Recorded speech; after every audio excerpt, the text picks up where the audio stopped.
Good day, good people, and welcome to Whisky Smoke News Network, your weekly whiskey, cigar, pipe, and pipe tobacco program where we cover the news, new releases, upcoming events, and we bring you an interview with someone who we believe you might find interesting to hear from for good measure. We may sometimes get a bit cheeky, we may even get, at times, a bit scholarly, but providing you with some entertaining content for the next hour or so is our ultimate goal. With all that being said, please remember that you must be the appropriate age in your home country to watch or listen to this program, which is usually 18 or 21 years old. So if you're not of the appropriate age in your home country, please stop watching or listening to the program now. But please do come back to the program when you are of the appropriate age. This is episode 16 for March 16th, 2026. My name is Chris Kumnick, and I'll be your host. Let's go ahead and take a little sneak peek of this week's Pop the Cork in-person interview with Rifino Valentine of Valentine Distilling Company in Ferndale, Michigan. We talk about how he got his start in the whiskey industry, quality versus quantity, as well as a blend of other topics. Let's take a look. Yeah, that third distillation, you know, that's another chemical reaction. So you're triple distilling. Pot. Wow. So in the style of an Irish or Scotch, yes, but with bourbon. Correct. That third distillation, oxygen, heat, we think we're developing longer chain molecules that help give us that mouthfeel. A lot of what we do, even in our other products, mouthfeel. Right. All of that with Rifino and more, but first, the news. In whiskey news, the Reyes Beverage Group, the largest beer distributor in the U.S., has agreed to acquire RNDC's operations in 5 additional states: Arizona, Colorado, Louisiana, Oklahoma, and Texas, expanding its total footprint to 11 states after earlier taking on Florida, Hawaii, Maryland, South Carolina, Virginia, and Washington, D.C. Illinois was later excluded. The transaction, announced following RNDC's January financing boost and ongoing restructuring, is targeted to close by the end of May 2026, with both companies emphasizing a smooth transition to support employees, suppliers, and customers. Reyes CEO Tom Day highlighted the milestone as an exciting growth step and thanked RNDC for collaboration, while RNDC CEO Mark Sachs affirmed that business continues as usual in unaffected markets and reiterated commitment to partners amid the changes. The deal builds on Reyes' prior edition of Brown-Forman's brands from RNDC and follows RNDC's 2025 exit from California, the largest U.S. spirits market. In the latest from the Uncle Nearest saga, Farm Credit Mid-America alleges in recent court filings that Uncle Nearest and founders Fawn and Keith Weaver concealed a $20 million loan from MP Tennessee LLC, a venture firm associated with JD, by presenting it as funding from a Weaver-controlled entity, Grant Sidney, potentially to shield the funds from creditors. This is part of an ongoing 2025 lawsuit in which FCMA claims Uncle Nearest defaulted on loans now totaling near $200 million, with a court-appointed receiver managing the insolvent company and considering sales of assets, including a Martha's Vineyard property and Cognac Vineyard. Uncle Nearest denies fraud, states the loan proceeds benefited the company legitimately, and accuses FCMA of misleading the court. The lender maintains the receivership is necessary and should expand. A federal judge is expected to rule soon on the receivership's continuation and related motions. Bruichladdich Distillery is celebrating 25 years since its 2001 revival with the release of Bruichladdich Old Skool, a limited edition 10-year-old single malt Scotch whiskey. Distilled from 100% Islay-grown malted barley, sourced from 14 local growers within 9-mile radius of the distillery. It highlights the brand's long-standing focus on provenance, traceability, flavor-forward production, and supporting the island's agricultural community. Bottled at 50% ABV without chill filtration and added color, the unpeated whiskey matured primarily in first-fill American oak bourbon casks with a small portion in first-fill Sauternes casks, delivering notes of ripe stone fruits like apricot, nectarine, citrus, barley, sugar, stewed pear, gentle spices, toasted almond, minerality, and a finish of apricot jam and coconut. Packaged in a commemorative bottle inspired by the 1980s retro labels and made with about 60% recycled glass for sustainability, it is the first of 3 anniversary bottlings planned this year and is available now from Bruichladdich.com and select retailers for around 60 pounds a bottle. The distillery will mark the milestone with a year-long program of events and special releases.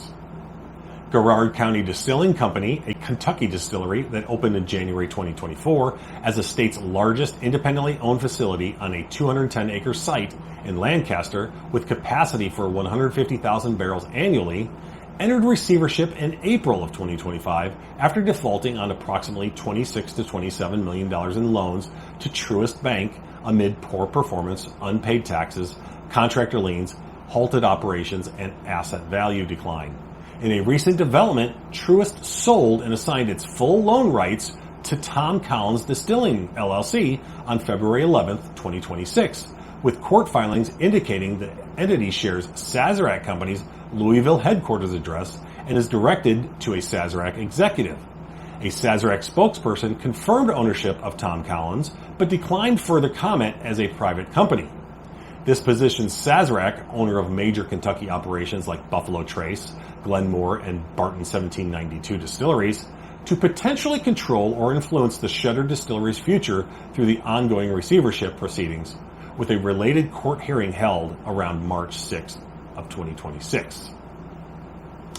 Glen Moray Distillery is launching Forbidden Fruit, a new single malt Scotch whiskey finished in French oak Calvados cask, as the third release in its Experience collection, following Phoenix Rising and Twisted Vine. Building on the distillery's long tradition of cask experimentation, the whiskey starts with a Speyside single malt matured in bourbon casks before secondary finishing in Calvados casks, resulting in a sweet, spicy, and approachable profile with notes of green apple, toffee, sweet pastries, apple pie, vanilla custard, barley sugar, subtle wood tannins, poached pears, cloves, and a long finish. Bottled at 40% ABV, it will be available in the UK from April at specialist whiskey retailers and Morrison stores in Scotland for a suggested retail price of £32. Packaged in an eye-catching design featuring a scarlet apple against the distillery's signature dark blue with golden leaves. Speaking from experience, do not overlay Glen Moray. They are doing some exceptional releases.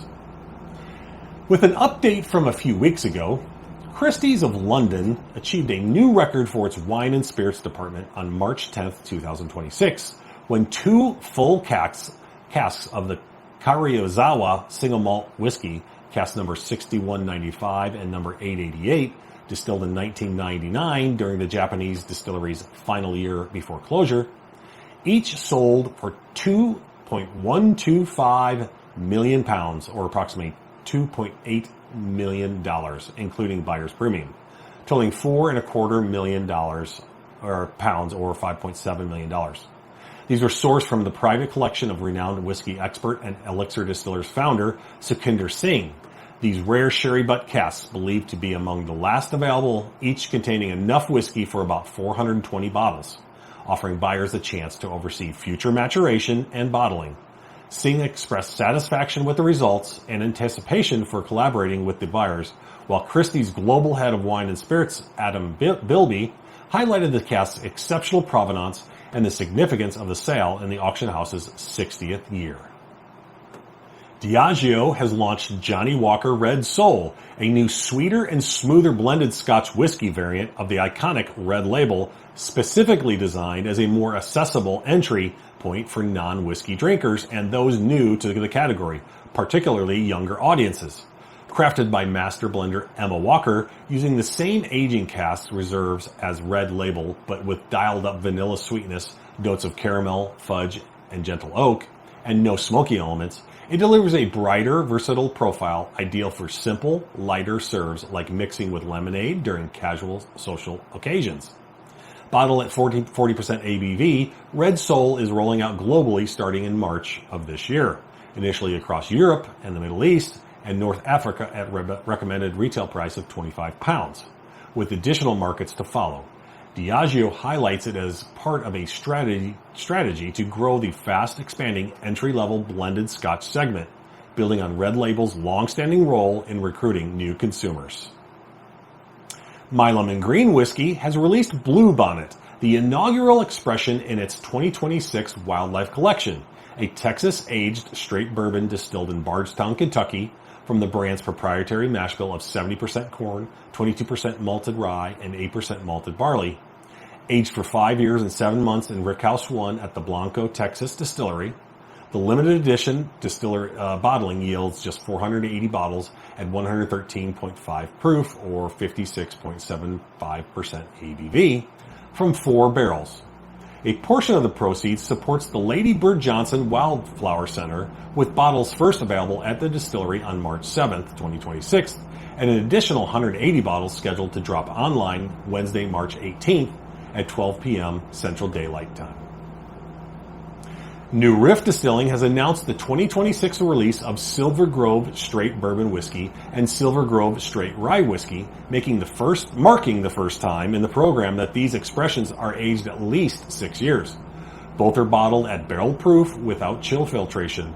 The bourbon at 116.4 proof with a mash bill of 65% corn, 30% rye, and 5% malted barley, and rye at 115 proof with a mash bill of 95% rye and 5% malted rye. Since launching in 2023, the Silver Grove program has raised over $90,000 for the Silver Grove Community Foundation, funding local initiatives such as the new park at Green Valley Pond. Bottles will be available exclusively through the New Riff gift shop and online for in-store pickup only, priced at $60 each, starting Friday, March 13th, 2026 at 11 a.m. Remus Bourbon, produced by Ross and Squibb Distillery, MGP, has released Remus Master Distiller Experimental Series No. 2, the brand's first ever straight wheat whiskey, crafted from 95% wheat and 5% malted barley mash bill and distilled in 2017. This limited edition expression features a unique secondary finishing in a blend of tawny port, white port, Oloroso sherry, and ruby port casks. Bottled at 113 proof in 700 milliliter bottles, it carries a suggested retail price of $70 and showcases the distillery's ongoing experimentation with innovative cask influences to expand the Remus portfolio. Copper and Cask has announced 2 new limited edition releases in its small batch series, each blending carefully selected single barrels for unique flavor profiles. Small Batch Series number 15, a 21-year cigar blend, combines 17 Canadian whiskey barrels distilled in Alberta and aged over 20 years in original oak, then finished for about 6 months in Armagnac and tawny port casks at the Rhode Island-based company, resulting in a cask strength expression at 157.8 proof. That's right, 157.8 proof. Approximately 3,000 bottles will be available at a suggested retail price of $80 a bottle. Small Batch Series number 16, an 11-year straight bourbon whiskey, marries 24 high rye, 36% rye bourbon barrels, distilled and primarily matured in Indiana, hand-selected and blended in Rhode Island, and bottled at its cask strength of 116.2 proof with a limited run of 2,700 bottles, priced at $85 a bottle. Both are available via copperandcaskwhiskey.com. High West Distillery has announced its 2026 Bourye National Limited Release, a blended whiskey marrying straight bourbon and rye components aged at a minimum of 10 years, with some up to 19 years old, for a complex, full-flavored profile.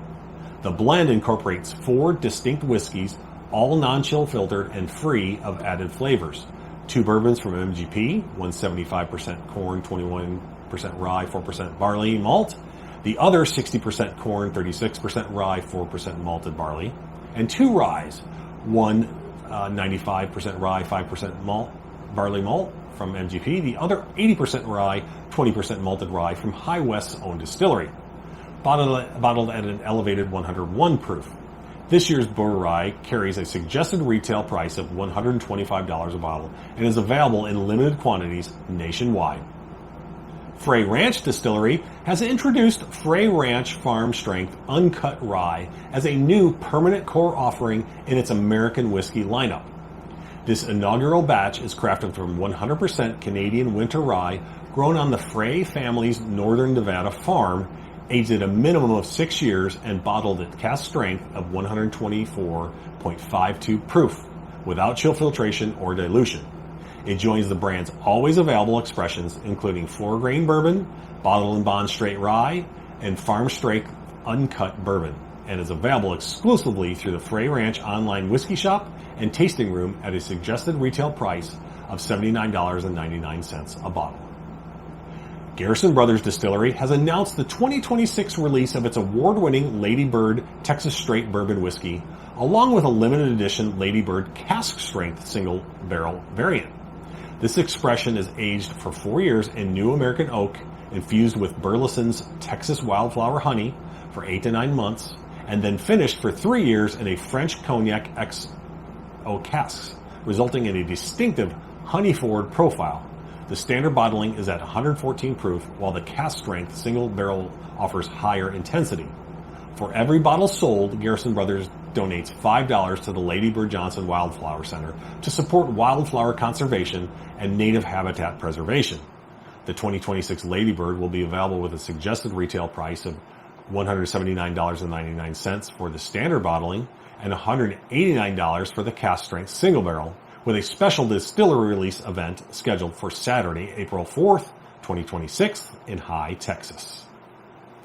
Lost Lantern, a Vermont-based independent bottler, has unveiled its Spring 2026 collection, which centers on the ongoing whiskey debate between high proof intensity and lower proof approachability by presenting curated high-low proof pairings across American single malts, bourbons, and ryes.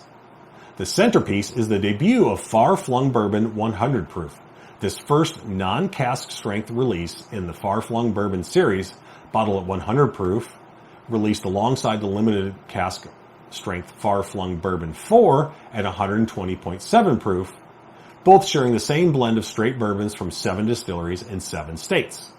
The collection also features 4 high-low single cask pairings: Boulder Spirits Colorado Single Malt with Copperworks Washington Single Malt, Days Defile Idaho Bourbon 10 years with Montana Montgomery Bourbon, Dread River Alabama Bourbon with Fiddler Soloist Georgia Bourbon, and Broad Branch North Carolina Rye 8-year with New Riff Kentucky Rye. Co-founder Nora Ganley Roper notes the lineup explores how proof influence aroma, texture, and structure. The collection launches Wednesday, March 25th, 2026, available online via Lost Lantern's site, select retailers, and their tasting room. Larrikin Bourbon Company has announced the 2026 batch of its limited spring release Rosewater Kentucky Straight Bourbon Whiskey, a 6-year aged expression proofed down with small batch distillery-made rosewater crafted from real rose petals and spring water. Drawing on founder and distiller Craig Keeley's experience with rosewater in the Middle East and South Asia, the bourbon maintains a balanced profile that avoids excessive floral or sweetness while highlighting subtle elegance. Made from a classic high rye mash bill of 75% corn, 20% rye, and 4% malted barley. It is bottled at 86 proof with a suggested retail price of $69 and available in limited quantities as a seasonal offering. Woodford Reserve has unveiled its 2026 commemorative Kentucky Derby bottle, continuing a collectible tradition that began in 1999. This year's release features an original artwork titled Dress to Impress 152 by Chicago artist Anna Murphy, known for her distinctive blue and white porcelain-inspired style. The design celebrates the fashion of Kentucky Derby, highlighting the race's iconic red roses along with the symbolic florals such as speedwell, historically associated with protection during travel. The 1-liter bottle is bottled at Woodford Reserve standard 90.4 proof, carries a suggested retail price of $50, and will be available globally starting in March. Augusta Distillery has expanded its bourbon lineup with 2 new cask strength releases, small batch and wheated single barrel, Both expressions are aged at an average of 7 years and are available online at the distillery in Augusta, Kentucky, and in select markets across the brand's 30-state distribution network. The small batch bourbon is made from a curated blend of no more than 8 barrels to balance the depth and structure and consistency, while the wheated single barrel, Augusta Distillery's first wheated expression, replaces rye with wheat for a softer, rounder flavor profile. Designed to be accessible additions to the portfolio, the bourbons vary in proof by batch or barrel, with suggested retail prices of $59.99 for small batch and $79.99 for the wheated single barrel.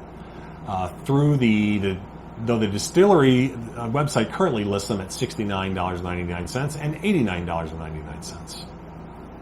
Maker's Mark has announced the 2026 release of its wood finishing series titled The Steward's Release, an expression inspired by the distillery operations teams who oversees the bourbon's journey from fermentation to bottling. The release marks the third installment in the second wood finishing series and will arrive in 2 batches, bottled at 59.4% ABV and 56.65% ABV. Both versions will be available at U.S. retailers beginning March 9th, 2026, with a suggested retail price of $74.99 a bottle. Heaven Hill Distillery has announced the release of the Heaven Hill Heritage Collection 22-year-old bourbon, the oldest expression in the series since it debuted in 2022. Distilled in 2003 and aged for 22 years on the 5th and 6th floors of Rick House Y, the limited release uses Heaven Hill's traditional mash bill of 78% corn, 10% rye, and 12% malted barley.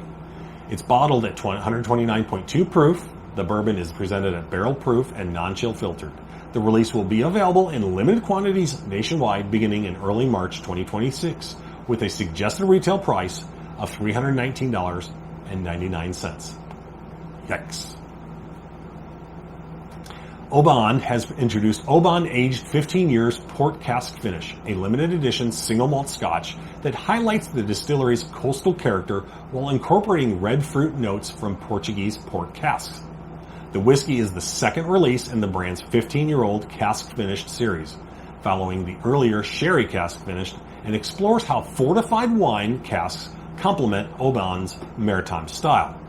Initially matured in American oak hogsheads, and then finished in American oak ruby port casks, the expression offers aromas of dry white wine, raspberries, vanilla, and sea breeze, with a palate of honeyed sweetness, red fruit, gentle salinity, and peppery spice leading to a dry finish.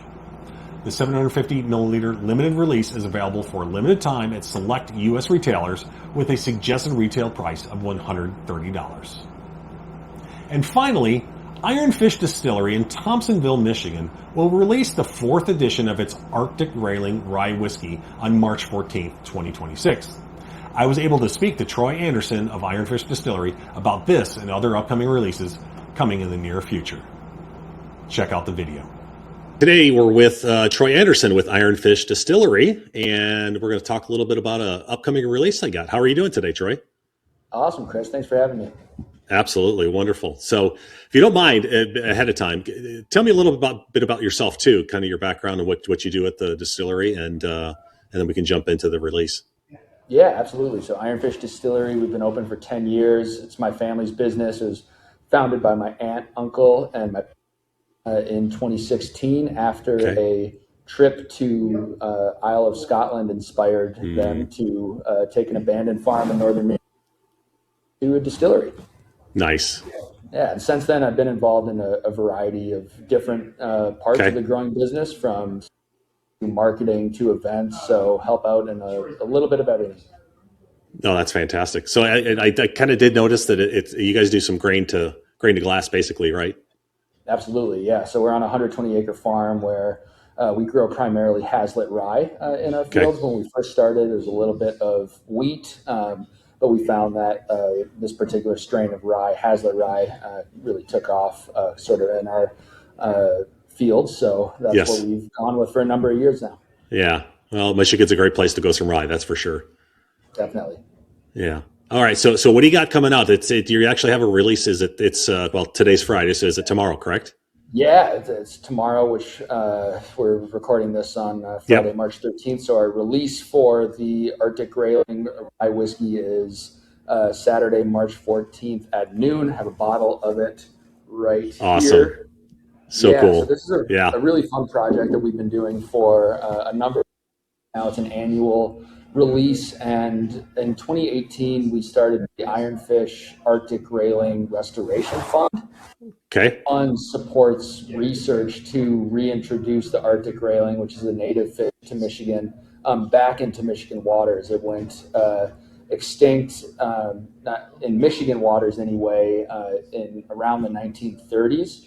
And so we're located in northern Michigan, right on the Betsy River watershed. The water for our spirits comes from a 300-foot aquifer well. That's part of the watershed. So some of our core values are supporting the health of freshwater streams in northern Michigan. So my family has an angling background, big fishermen, myself included. And so when we found out that there were groups in Michigan looking to reintroduce the Arctic grayling to Michigan waters, we thought it'd be a really cool way to support that from a distillery standpoint would be to make a commemorative whiskey. That fund has raised nearly $50,000 to date. Very cool. We're going to eclipse that this year. So it's been awesome to see the work go from sort of research-based to they actually planted eggs in the river last year. So it's going to be a long process, but it's a really cool cause to get behind. I've learned that a lot of times, which it's great stuff, but sometimes it's just because they want to do it right. These environmental projects do take a little longer because, again, they want to do it right. They want to make sure that everything's going to take and everything's. But so that's fantastic. That's wonderful. Yeah. So it's been a cool project that had a little bit of buzz when we first started, and then last year we've essentially selected a different single barrel of our rye whiskey to use for the project. And last year it sold out in one day, and we have over 100 people RSVP'd for the event tomorrow. So part of the release also includes a presentation from Michigan DNR and the Little River Band of Ottawa Indians, who are part of the many groups that are working on this effort. So they're actually going to be giving a presentation on the update of their efforts tomorrow at the distillery. Fantastic. So it's cool to use to provide a platform that traditionally those types of things are talked about in town hall situations or in meeting spaces. So it's fun to do it. We're actually having it in our rick house, so the venue will be surrounded by barrels that are aging our whiskey. So it'll be a pretty cool event. Very cool. No, that's so cool. And give us a little bit. So this is the fourth release, if I'm correct. Is that? Yes, am I being correct? Okay. I believe that is correct. We did one in, I think 2018 was the 2018 or 2019 was the first year. It took a couple year hiatus, and then in 2022 or 2023, I believe we brought it back.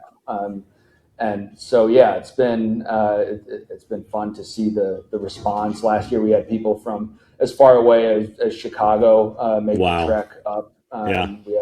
So it's not as easy to get there from Chicago. Yeah, but we do, being located in northern Michigan, we're about 4.5, 5 hours away from Chicago, and especially in the summertime, and even a little bit in this time of year. We're right next to Crystal Mountain, one of the biggest ski resorts in Michigan. So a good amount of our customer base seasonally is from the greater Chicagoland area, from Metro Detroit, from Grand Rapids, Michigan, and northern Indiana Ohio, cities. Exactly. Yeah. Ohio. Right. Definitely. Because you guys are like the closest ski slopes. To most of those places. Yeah. And being right next to Crystal Mountain has been great for us.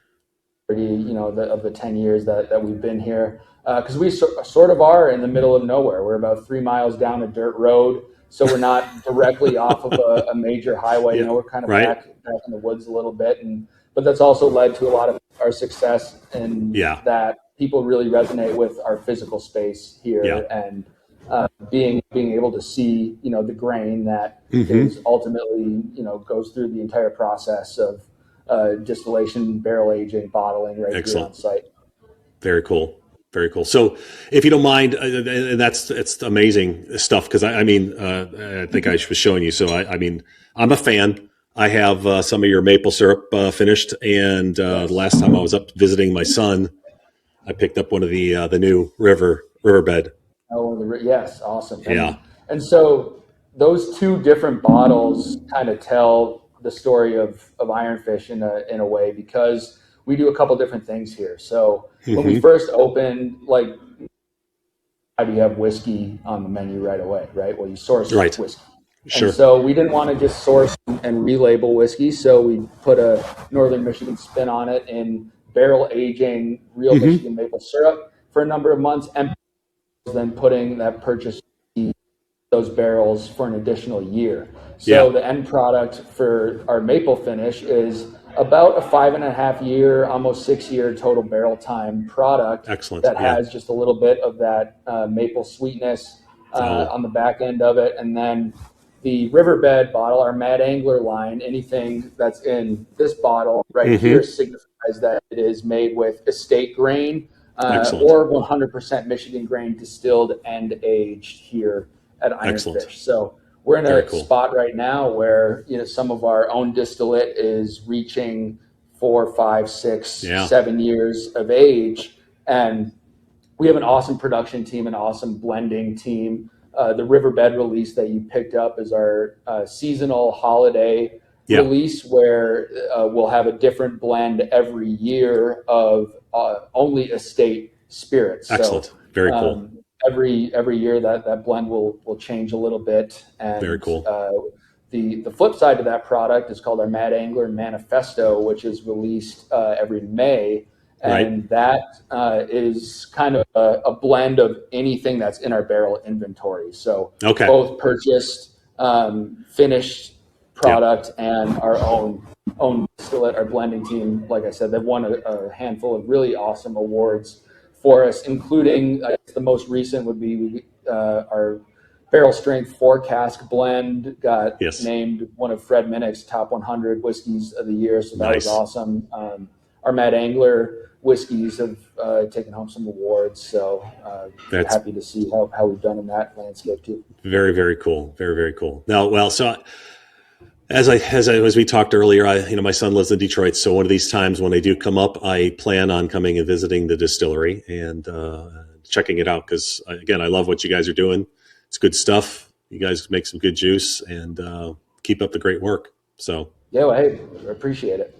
Yeah. And you're welcome anytime. We'll host you. I appreciate it. I mean, I'd love to, get a tour or everything like that. That'd be fantastic. So we do full distillery tours. We have a couple different tour options for folks who are interested in visiting. We do a VIP tour where you actually do a barrel draw. Our standard farm and distillery tour is about an hour and a half, walk you through the property, walk you through our entire production process. So plenty of things to do here. We have a full service cocktail bar and wood-fired pizza oven. So there's a great space to hang out, enjoy a cocktail or a pour of whiskey and take a tour. Do you guys actually have a barrel program yet or anything like that? Can people come up and we do to a degree. So we have an awesome sales team that works around Michigan, and we do distribute to a small amount of states outside of Michigan, Wisconsin, Illinois, a little bit in Colorado as well. And we do have different single barrel picks that are available. If you visit us, there's always some different sort of distiller's pick single barrel that'll be at our store, and that will either be a cask strength finish, or it could be a single barrel of our Mad Angler line, could be a rye whiskey, could be a wheat whiskey, could be a bourbon, but we always available in our store. And we do host groups that do select barrel picks, but our inventory is always changing. We only have about 3,000 barrels in our inventory, and depending on the ebbs and flows of the sales cycle, the releases, what time of year it is, we have different things available. Fantastic. But yes, we do that as well. Awesome. Well, very good. Well, hey, again, Troy, thank you for coming on real quick, and I appreciate it. you'll be on this upcoming week's episode, and we'll get it out there and I know the release is tomorrow, but it sounds like you guys are going to sell out anyway. But I wanted to give you guys we are actually releasing. We're doing so this is a single barrel version of.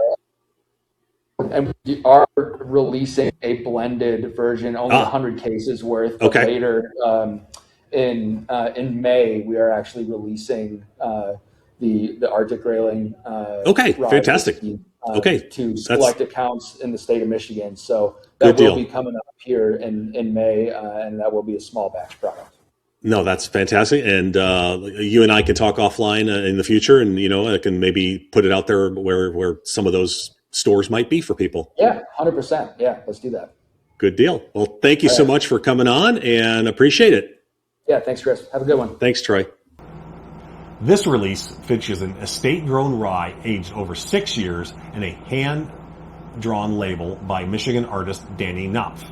A limited quantity will go on sale at noon that day at the distillery, with proceeds benefiting the Ironfish Arctic Railing Research Fund, which raised nearly $25,000 to date for Michigan State University research and reintroduction efforts under the Michigan Arctic Railing Initiative, a collaboration of nearly 50 organizations, including the Michigan DNR Fisheries Divisions and the Little River Band of Ottawa Indians, working since 2016 to restore self-sustaining populations of the native fish in Michigan rivers.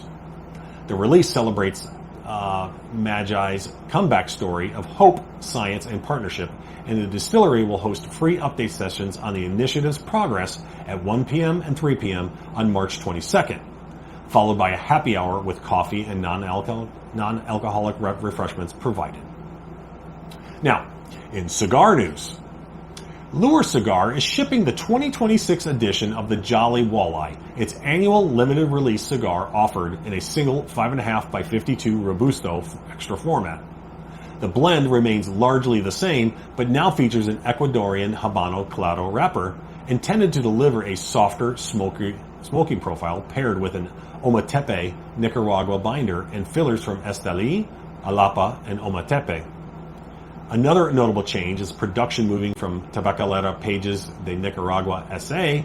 to Yandy Lopez's La Tabacaria Cigars Factory. Priced at $15 per cigar, the release is limited to 300 bottles of 10 cigars. Casa Carrillo will debut the Perez Carrillo Deep Blue Limited Edition 2026, a 6x56 Toro Extra cigar, with a soft launch at the Great Smoke before a wider national release later this spring. The cigar features a Jalapa Nicaragua wrapper over a Honduran binder with Nicaraguan fillers, marking the first release in what is expected to become an annual Deep Blue series. Production is limited to 2,500 numbered boxes of 20 cigars, with each cigar priced at $22. Initial sales began March 14th at the South Florida event, while additional retailers are expected to receive shipments in May. Scandinavian Tobacco Group has announced the release of Bolivar Aniversario, a limited edition cigar created to celebrate the legacy of the Bolivar name. The 6x52 Toro features an Ecuadorian Habano wrapper, a Brazilian Arapiraca binder, and fillers from Argentina, Brazil, Colombia, and Paraguay, and is produced at STG Danlí in Honduras. The cigars are priced at $99.99 each, or $99.99 per box of 10, with production numbers undisclosed. Shipments to retailers are scheduled to begin March 12th, with the release marking more than 130 years since the inspiration for the Bolivar brand, which the company tradition traces back to 1895. Casa Molina Cigar has launched the first release in a new annual series with Grandes Maestros por Eladio Diaz 2025, a 6x52 Toro blended by Eladio Diaz. The cigar features a Dominican wrapper and binder with fillers from the Dominican Republic and United States, and marks the first Casa Molina cigar produced at the Tabacalera Diaz Cabrera. Priced at $19.99 per cigar and packaged in 25-count boxes, the limited release totals 320 boxes and has begun shipping. The new series is expected to feature a different blender each year, according to Casa Molina co-founder Luis Molina. To celebrate its 5th anniversary, Founders Cigar Company is releasing Declaration, a limited edition full-bodied 5.5 by 43 Corona produced in the Dominican Republic. The release, featuring a Pennsylvania broadleaf wrapper and Nicaraguan fillers, pays homage to the U.S.'s history with $13.76 MSRP and 250 boxes to honor the 1776 Declaration of Independence, with shipping to begin at the 2026 PCA Convention and Trade Show. You can find out more information about this release on the Founders Cigar Company website. Davidoff is bringing back the Puro Dominicano as a new regular production line, featuring an all-Dominican blend of tobaccos from 6 regions, aged for a combined 32 years. Scheduled for release on April 23, 2026, as part of the Black Band collection, the line will offer 3 vitolas, Short Robusto, Corona Larga, and Perfecto, with pricing ranging from $19.80 to $25.20 per cigar. Casa 1910 has announced the second phase of its portfolio overhaul, introducing 6 new SKUs, refreshed packaging for its core Cuchillo Parado and Tierra Blanca lines, unified vitolas across all core offerings. The core lines will now be available in 3 consistent sizes: Corona 5.5 by 42, Robusto 5 by 50, and Toro Extra 6 by 54, with new additions including Cuchillo Parado Corona and Toro Extra, plus Tierra Blanca Corona and Robusto. The Mexicigars bundle line gains a new 6x60 Gordo. These changes, developed with an Solo Consulting Group while retaining strong Mexican visual elements, are set to ship to U.S. retailers in April 2026 and international markets in September. The company is discontinuing its non-Mexican Calvary and Soledad lines with possible future limited releases to focus on Mexican-made cigars, while the previously announced El Albano line, featuring a 5-year aged San Andreas Maduro wrapper, is now scheduled for summer 2026 in the same 3 vitolas at $11.50 to $15 per cigar. Co-founders and leadership describe the updates as a refinement that honors the brand's Mexican heritage and improves global presentation without altering the blends. RoMa Craft Tobacco has begun shipping Craft Macateque El Marinero, a new limited edition cigar in its Maquete series, while the planned Craft 2026 release is slightly delayed. The El Marinero is a 4 3/4 by 54 box-pressed Gran Robusto, featuring a Mexican San Andreas wrapper and Ometepe Nicaraguan binder, and a filler blend of Dominican Corojo, La Canela, plus Nicaraguan Criollos from Condega, Esteli, and Jalapa. Priced at $13 a cigar, production is limited to 1,000 bundles of 10 cigars. The release honors Carlos Sanchez, a longtime friend and key figure in Esteli cigar making, while drawing inspiration from Skip Martin's Navy service and Ernest Hemingway's The Old Man and the Sea. Packaged in simple 10-count brown paper bundles with a ribbon instead of a band, it offers a unique peek into RoMa Craft's blending process and is available now. Perdomo Cigars has announced the Perdomo Legacy Father and Son, a limited edition follow-up to last year's Legacy line and a rare limited release for the brand. Created as a father-son collaboration, the 3 blends were each developed differently. Nick Perdomo Jr. created the Nicaraguan shade-grown version, Nick Perdomo III blended the Maduro, and the pair worked together on the Connecticut Wrapper Edition. All 3 use a special hybrid Habano Cameroon seed tobacco for the binder, with fillers from the 2011 to 2016 harvest in Nicaragua's Condega, Esteli, and Jalapa regions. The cigar is offered in a single 6x48 to 60 to 52 box-pressed Gran Figurado vitola, and at $15 a cigar. They are packaged in 50-count chests. Nationwide shipping is expected in Q4 of 2026, with a preview event scheduled for May in New Hampshire. Perdomo plans to release limited quantities of the Father and Son once or twice per year going forward. Pariah Cigars, a new brand created by Daniel Lance, Esteban Disla, and Kevin Baxter, will make its debut at the 2026 PCA Convention and Trade Show in New Orleans. The brand's name and concept stem from the idea that some of life's most meaningful experiences come for those who feel like outsiders, with Pariah positioned as a cigar for smokers who have felt cast out or overlooked yet find beauty in the ritual of premium tobacco. While Pariah is a distinct brand from the domain, it will share the same distribution and sales support. Lance and Diesla own the brand, with Baxter providing the creative vision. Specific blends, vitolas, and retail release date have not yet been announced, though the company says the cigars are coming soon. And finally, AJ Fernandez is launching Amar by AJ Fernandez, a new all-Nicaraguan cigar line created to honor the support the company received after a major fire at its main Esteli factory nearly a year ago. The cigars are produced at the company's second factory, San Lotano in Acatal, and featuring a Nicaraguan Habano wrapper.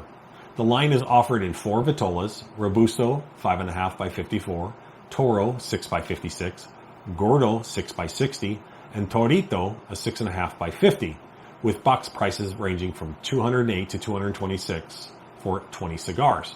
The name Amar means Ahmad means to love in Spanish and moon in Arabic, reflecting Abdel Fernandez's Cuban and Lebanese heritage, symbolizing reflection, gratitude, and new beginnings after the fire. The cigars will be previewed at the 2026 PCA Convention trade show in New Orleans and are expected to ship in May of 2026. Now, in upcoming events. On March 21st, the Independent Spirits Festival will take place in Leith, Scotland. I will be attending. Also on March 21st, there will be a Meet the Maker of Mugen Spirit Whiskey with Kojin Tashiro at the Algiers Club in Dallas. Whiskey Shift Lucerne will happen on March 26th through the 28th at Navigation Company of Lake Lucerne in Switzerland. Whiskey Live and Fine Spirits London will happen March 27th and 28th at the Fireworks Factory in Woolwich, London. DailyCon 2026, the Cigars Daily Festival, will happen in Phoenix, Arizona, March 28th. Whiskey Riot Houston will be held on March 28th at Post Houston. The Texas Whiskey Festival will take place on April 8th at the Star Hill Ranch in Bee Cave, Texas. The Premium Cigar Association Trade Show is once again in New Orleans from April 17th through 20th. I am very lucky to attend as a member of the press. The Chicago International Pipe Show will be happening April 30th through the May 3rd at the Hyatt Regency O'Hare in Chicago. The Spirit of Speyside Festival will take place April 29th through May 4th, all around the Speyside region of Scotland. Whiskey Live Melbourne will take place May 1st and 2nd at the St. Kilda Town Hall. Malt Stock Down Under will take place at Ratho Farm in Tasmania, Australia. And finally, the Somerton Whiskey Festival will take place at the Lower Red Lion in St. Albans in England. Now, we move on to our Pop the Cork in-depth interview of the week with Rifino Valentine of Valentine Distilling Company in Ferndale, Michigan.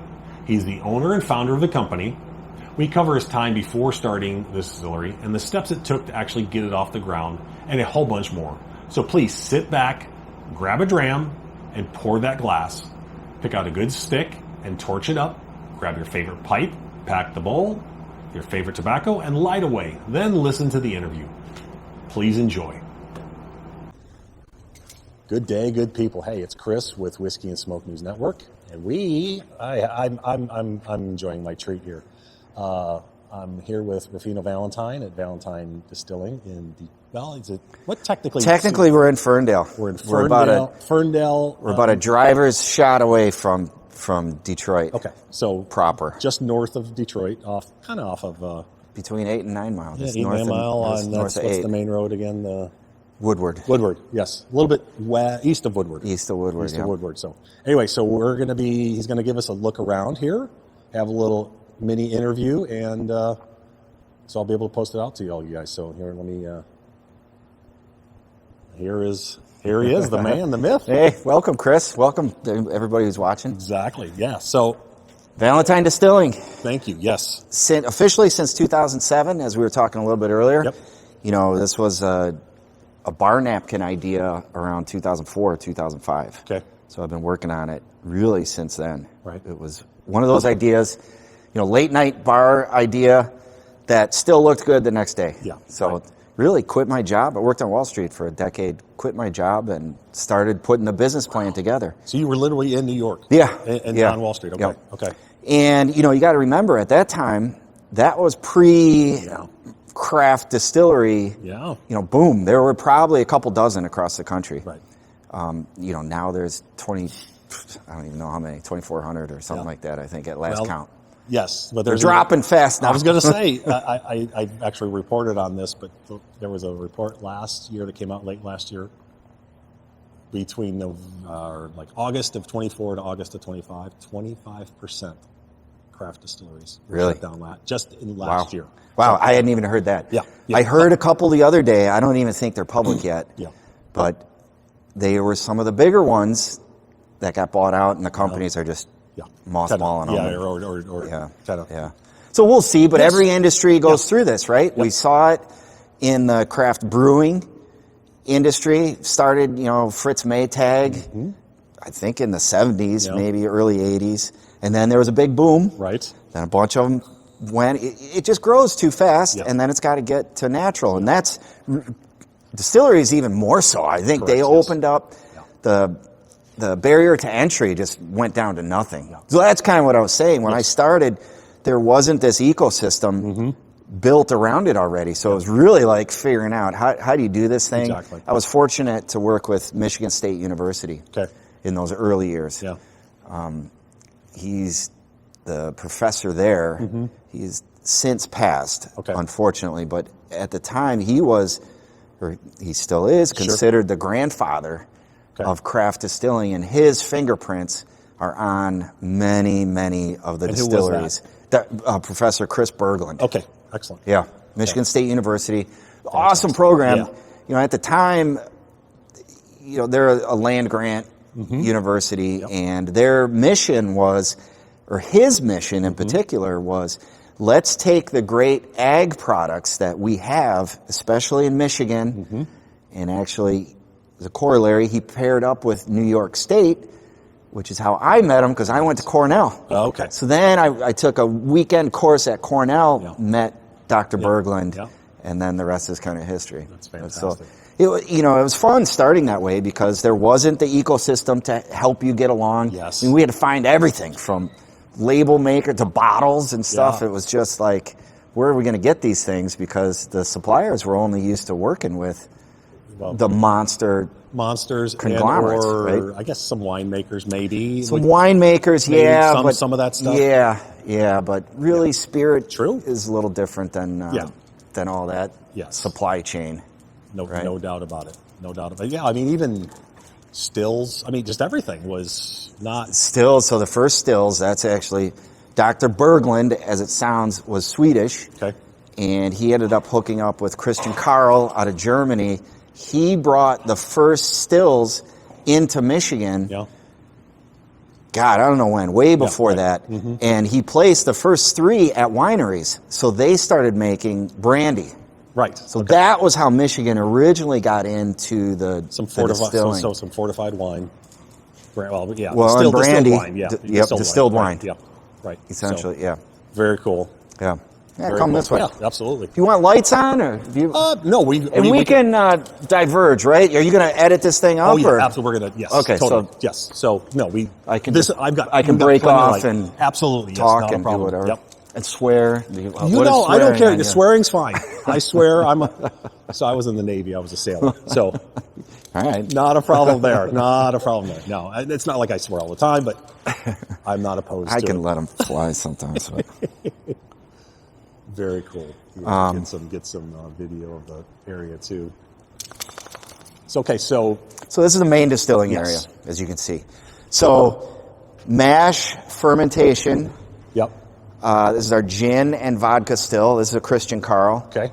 And over here is the workhorse, Sherbert. This is from Frilli. Yep. That's an Italian still manufacturer. Right. They've been doing stills for over 100 years. This is the first one they shipped to the U.S.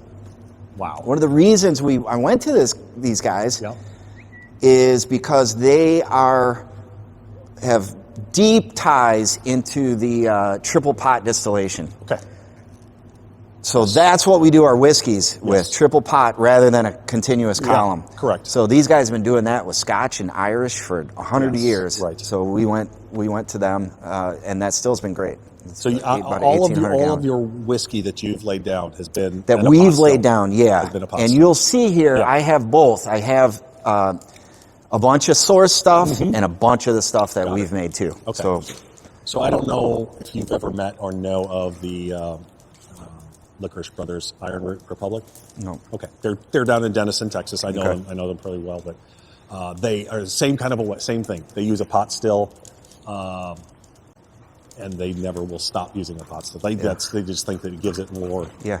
More, Yeah, that third distillation. That's another chemical reaction. So you're triple distilling. Pot. Wow. So in the style of an Irish or Scotch, yes, but with bourbon. Correct. That third distillation, oxygen, heat. Yeah. We think we're developing longer chain molecules that help give us that mouthfeel. A lot of what we do, even in our other products, mouthfeel. Yes, right. So our vodka, 2-time world champion out of London, odorless, colorless, flavorless. We think mouthfeel is what got us to the top of that stuff. So you can take these attributes in whiskey and whatever, and you bring them to other spirits. It's the same thing. So you're triple distilling your vodka too? Vodka is triple distilled too. It's all of it. Yeah. So we'll strip it in sherbet. Yep. Obviously, because we can handle the volume on that first stripping run. We're not we don't care about quality per se on that stripping run. Yep. And this is sized to fit our fermenter. So 1,800 gallons. Yep. Pump it over 1,800 gallons. Okay. Strip it, and then we'll finish it. Obviously, you see those columns. Yes. Those are just for vodka. Nothing else. Yes. Even the gin, we deactivate those columns and just run it as a simple alembic distillation. Okay, got it. We come over here. Yes. Just see. We, I've tried to keep the operation as little labor as I can. Absolutely. Yeah. I figured out a long time ago, it takes the same man hours to operate a 1,800 gallon as it does a 200 gallon. So you might as well up the size. Absolutely. Another thing we do, I get grain pre-milled. Okay. We get it in super sacks, so we don't have to deal with any of that milling. But it all starts here. We'll auger it into M1, M2, M3. Oh, very cool. Other unique thing that we do is instead of one mash tank and then transfer it to a fermenter, I thought for the little bit of cost, agitators, steam injectors, we mash and ferment in the same tank. Same tank. So we just do the whole thing right there. That's okay. Just simplifies it a little bit. Less time, less labor. Yes. Got it. Got it. And as far as the yeast, can you typical kind of yeast you're using? Or? Yeah, we'll use different yeast. We'll experiment with different yeast for the bourbons, but we'll generally, these will be for bourbon, these will be for rye, and then definitely different ones for vodka. Got it. Like we'll so you get like you said, you get your super sacks. Super sacks, auger. Yep. Put them down in here, and they're pre-milled, but are they they're not pre-blended. You'll auger them in, and they'll go in there and then so a typical week when we're at full production is how many? 7,000 pounds. Yeah. Three or 4 tons a week of grain. Okay. I think I did that math. 2, 4, 6. Almost 7 tons of grain per week. Wow. So almost 14,000 pounds of Yeah. That is, I'm sure you have experimented. I would imagine, maybe not, but I'll ask. Most of the corn you're using is just yellow dent, regular yellow. Dent. Yep. Okay. Yeah. We did a whole bunch with white corn. Okay. And we'll see. Yeah. We'll see how it turns out. Yeah. But that was an experimentation for us that we did. We actually did it for quite a bit. Yeah. And then, like with our rye, we'll get some heirloom rye. Right. We did a bunch of Bruichladdich rye from Oklahoma. Okay, there you go. Yeah. It was like, where can we get some unique rye? I put my grain broker on it. He's like, there's a farmer in Oklahoma doing this, so we brought it in, Most of the stuff we'll try to get from Michigan, sure, as you know. But, also, Michigan's not great with rye. Most ryes are a cover crop. Yes. They'll be tilled right back in. Correct. Yeah. A lot of growing seasons will be too wet, too dry, whatever the case. So almost all of our corn comes from Michigan. Okay. Our malted barley. Now, with this industry being built up, a lot of maltsters in Michigan. We have a nice maltster up north. That's good. Yeah. Okay. Rye is really the only thing that we kind of go out to the plain states, Canada. Yeah. I even know a lot of there's some guys using Texas rye, but It doesn't do well in Texas. I would think Texas would be hard. But so a lot of them are now starting to go up to Montana. Yeah. Like you said, the Plains states. Yeah. Because that's that center part, all the way up into Canada. Yes. That center part, Yeah. that's like the sweet spot, I think, totally. for rye. Right? Completely agree. We can go up. Everything's empty right now because we're not producing. Or we cut down quite a bit. Yes. It's no secret what's going on in whiskey, right? Yeah, exactly. So we actually did it before Beam, like shut their big plant. But okay, so these are 1,800 gallons. Yep. You said each. Yep.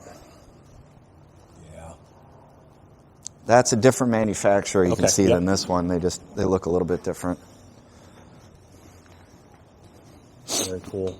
Very. One thing we do here is, all distilleries are really energy intensive. Sure. We're heating, cooling, just using a lot of energy. Yeah. So with everything that we know, I thought it was important to be as sustainable as we can. Sure. As a distillery. So one of the main things we do, obviously these cooling jackets, we all know that yeast creates a lot of heat. It'll create so much heat that it'll kill itself. Right. So we got to keep it, and different yeast, obviously, at different temperatures. Correct. Typically, our big chiller would do that job. Right. What we decided up north, a lot of the year, think of what the temperature is right now. Absolutely. A lot of the year we can use the ambient temperature. Yeah. So I put what we call a free chiller on the roof. Okay. Anytime the ambient outside temperature is 45 or less, we don't use our chiller. Use that, you go up top. Go up top. Yeah. It's basically a giant radiator, and we're able to cool the water to keep these things at their happy temperatures. That's actually pretty ingenious. Seriously, that's really neat. Yeah, I sit here and I think about all this stuff. We're heating and cooling. It's like, well, we got to be able to take advantage of some of that, right? Yeah. So phase 3, my next distillery, will even go further, and be able to heat the floors or do whatever with all the hot water that we generate in the distilling process. Reuse the heat for something else. Yes. Yeah. Because I think even over in Scotland, they're starting to now do some stuff with the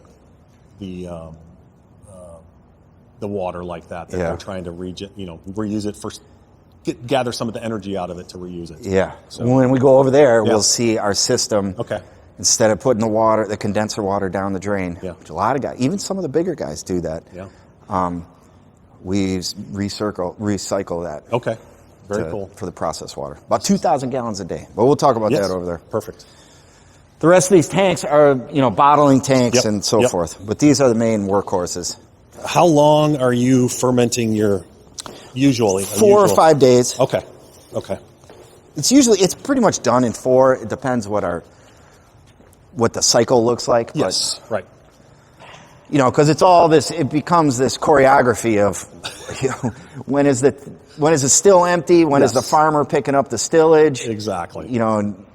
And that whole thing. And as far as that goes, your stillage, is that something that's, I know some are having a hard time giving it away now. Is it? I have a great farmer that I work with. Okay. So he picks it up, and his cows absolutely love it. I'm sure they do. And we give it to him. We give it to him, and what people don't realize is it's actually better feed stock. Yes. Because we're giving them a high protein. We've taken all the starch out of it, and we're giving them a high protein. That's what I always say is, typically you have one field of corn, you feed it to cattle. Yes. Another field of corn, you make booze out of it. You could take that same field, we take what we need, and then still use it as feedstock. You still have some feedstock to give. So farmers, I would be surprised people not being able to give it away, because it saves the farmers a lot of money. Wow. Right?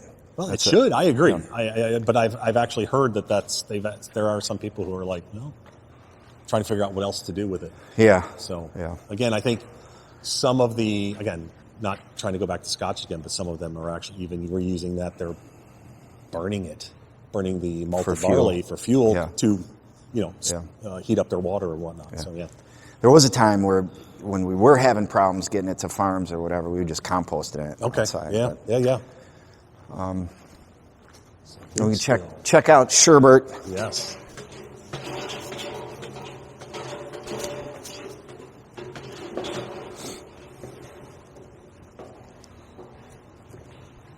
So like I said, this was built in Italy. Yep. guys have been doing this for over a century, and I really like it. It runs really well. It's an unusually in my what I've seen. It's a different shape. Different Not unusual, shape. Yeah. different shape. Well, still, it's all about that copper contact, right? Or that's a lot of it, right? Yep. So, and that supposedly happens like in the phase change. Okay. Not when it's a liquid, not when it's a gas. It's kind of in that phase change.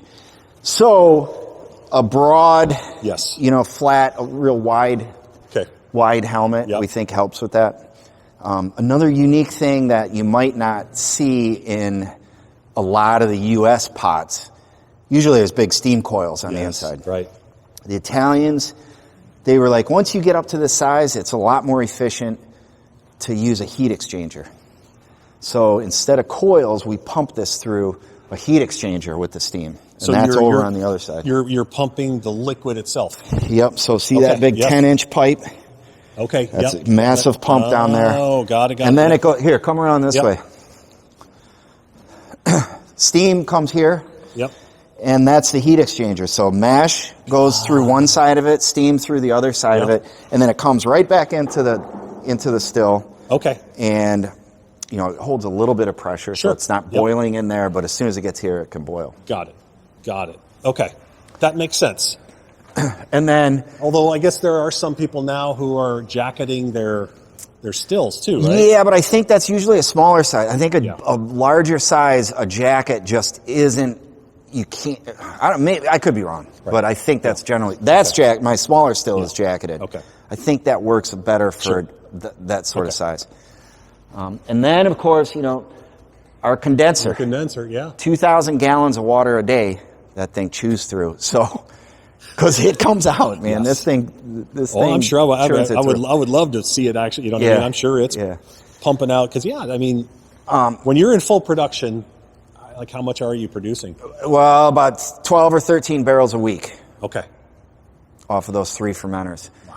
And that's triple pot distilling. Yes, so remember, we got another day in there. If it was a continuous column, one pass through, a single pass column.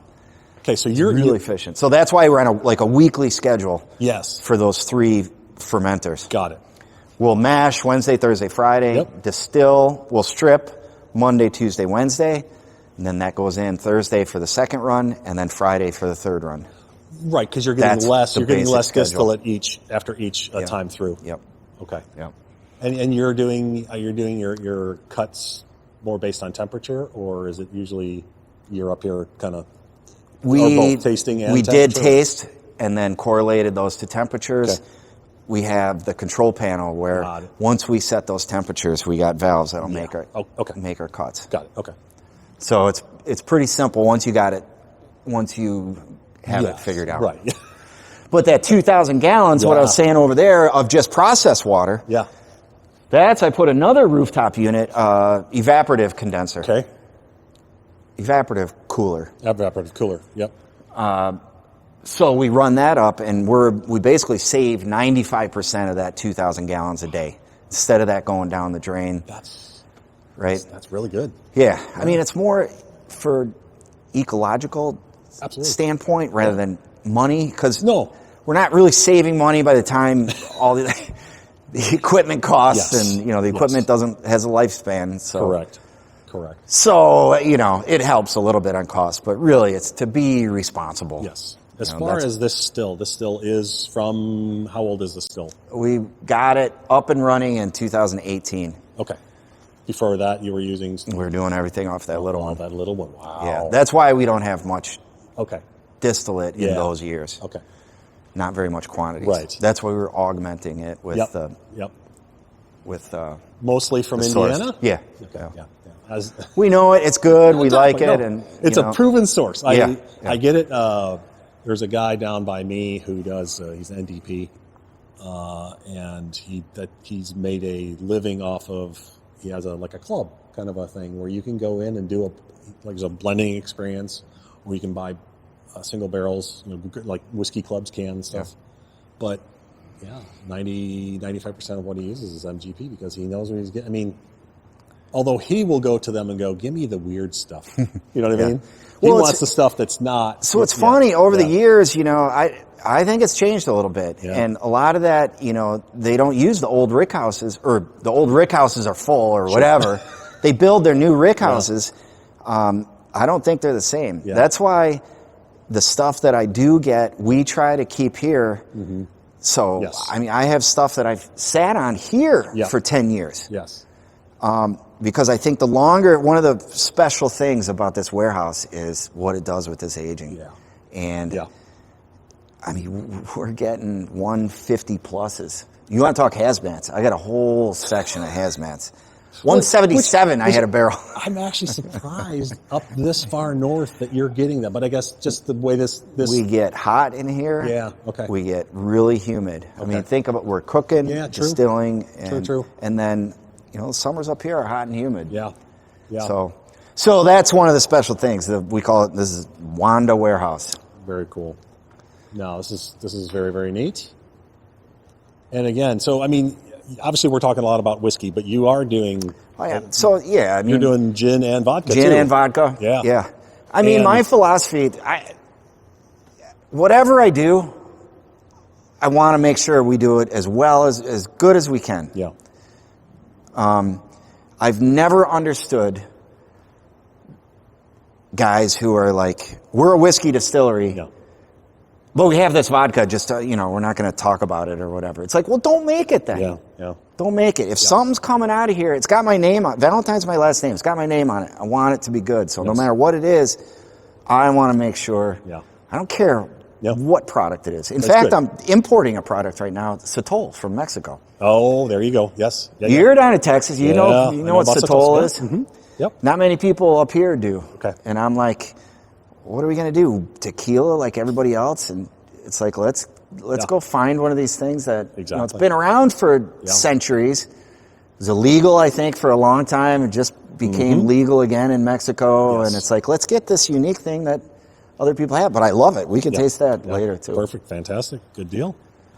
Yeah, so, it's really just a philosophy of, like, if we're going to put it out, we're going to put 100% of our effort into it. Yes. I'm not going to just have something be like, you don't really want to taste that. Let's focus. Look over here. Don't look there. Exactly. So I'm proud. I'm just as proud of our vodkas, our gins, as I am of some of our 10, 12-year-old whiskeys that win massive awards. Yeah. No, Top 10 in the world. Exactly. At Black Label. I forget what year that was. Yes. That was a Whiskey Advocate, Summer Buyer's Guide, top 10 whiskeys in the world. There were only 3 U.S. whiskeys on there. Yeah. The rest of them were Scotch, Japanese, whatever it was. Yep. 3 U.S. distilleries made that list. Yep. No craft ones. Yeah. So I'm proud of all these things. You should be. You absolutely should be. And then, so now we just get into the rick house and storage for everything, really. It's about 3,600 barrels on site. Okay. Rye and bourbon in full-size 53s. These small barrels, the only thing we use for small barrels is our aged gin. Okay. So you see BAG, that stands for barrel-aged gin. I had a couple random rum or something around there, but mostly just... What is the brand for that aged gin again? Liberator. Okay, so... Liberator, we make a traditional. Yes. And then an Old Tom. I told you my son lives in Hazel Park here, and I got there yesterday, and I was like, "What's this Liberator?" He goes, "It's aged gin." I go, "I didn't know people would put gin in barrels," but he I love it, man. It's a great product. Yeah. It's a niche product, but it's a great product. Yeah. I call it, the gin drinker's whiskey or whiskey drinker's gin because it's a crossover. Yeah. At our lounge, we make a lot of Manhattan's Old Fashions with a barrel-aged gin. Very cool. We use new barrels. Yes. I don't use used cooperage. Got it.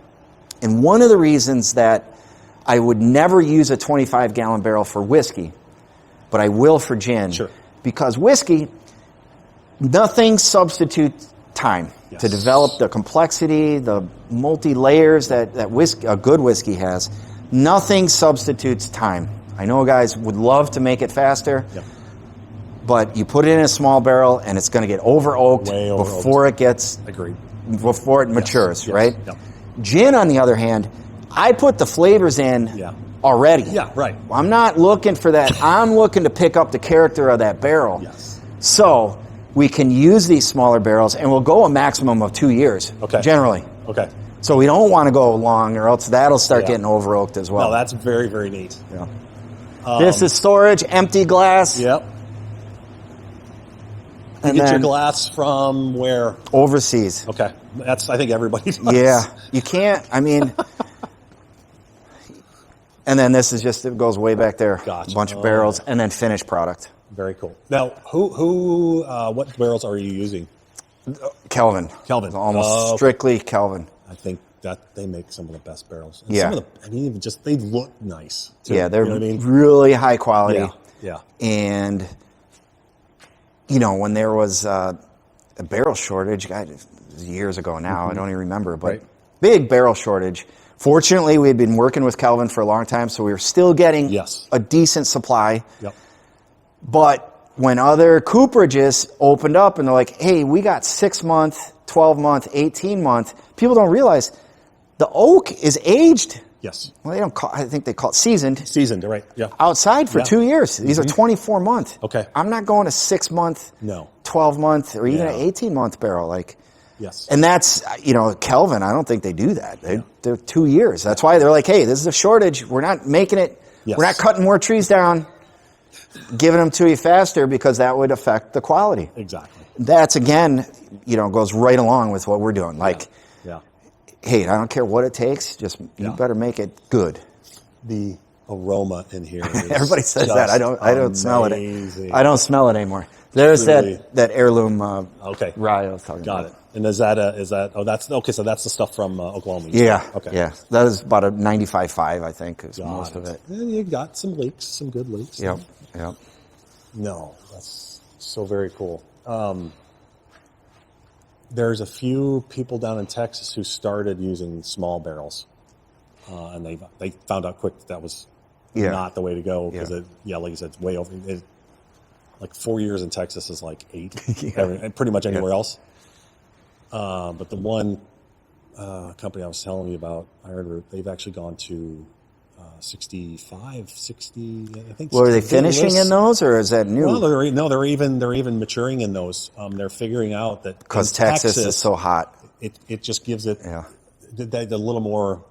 I mean that kind of makes sense, right? Yeah. We started talking about bigger barrels. Sure. We got a tiny. Well, we're aging some Satol. Okay. Nice. Right there. Okay. And then we got some finishing barrels. Okay. So some Oloroso. These are some big Pedro Jimenez, but they dried out, so those are going to be furniture. But so some Amburano. Yes. So you do some finishing. Some finishing, but not a lot. Not a lot. Okay. Yeah. We'll see. Yeah. No. I like it. It's fun. It is. I know. The current thing to do is come out with a cigar. They call it a cigar pipe. Yeah. Which I enjoy, because I obviously enjoy cigars too. So, but you usually got to have some, like you said, some rum, some Armagnac barrels, or whatever else laying around too. So. Yeah. No. So we'll walk through the middle of them. So you are actually kind of like, how much room do you have to? We're pretty much full right now. Yeah, you're pretty much full. Yeah. So, at the point, we're kind of at the situation where, we're not going to get another, with what's going on with everything. We're not. The plan was to upgrade. Sure.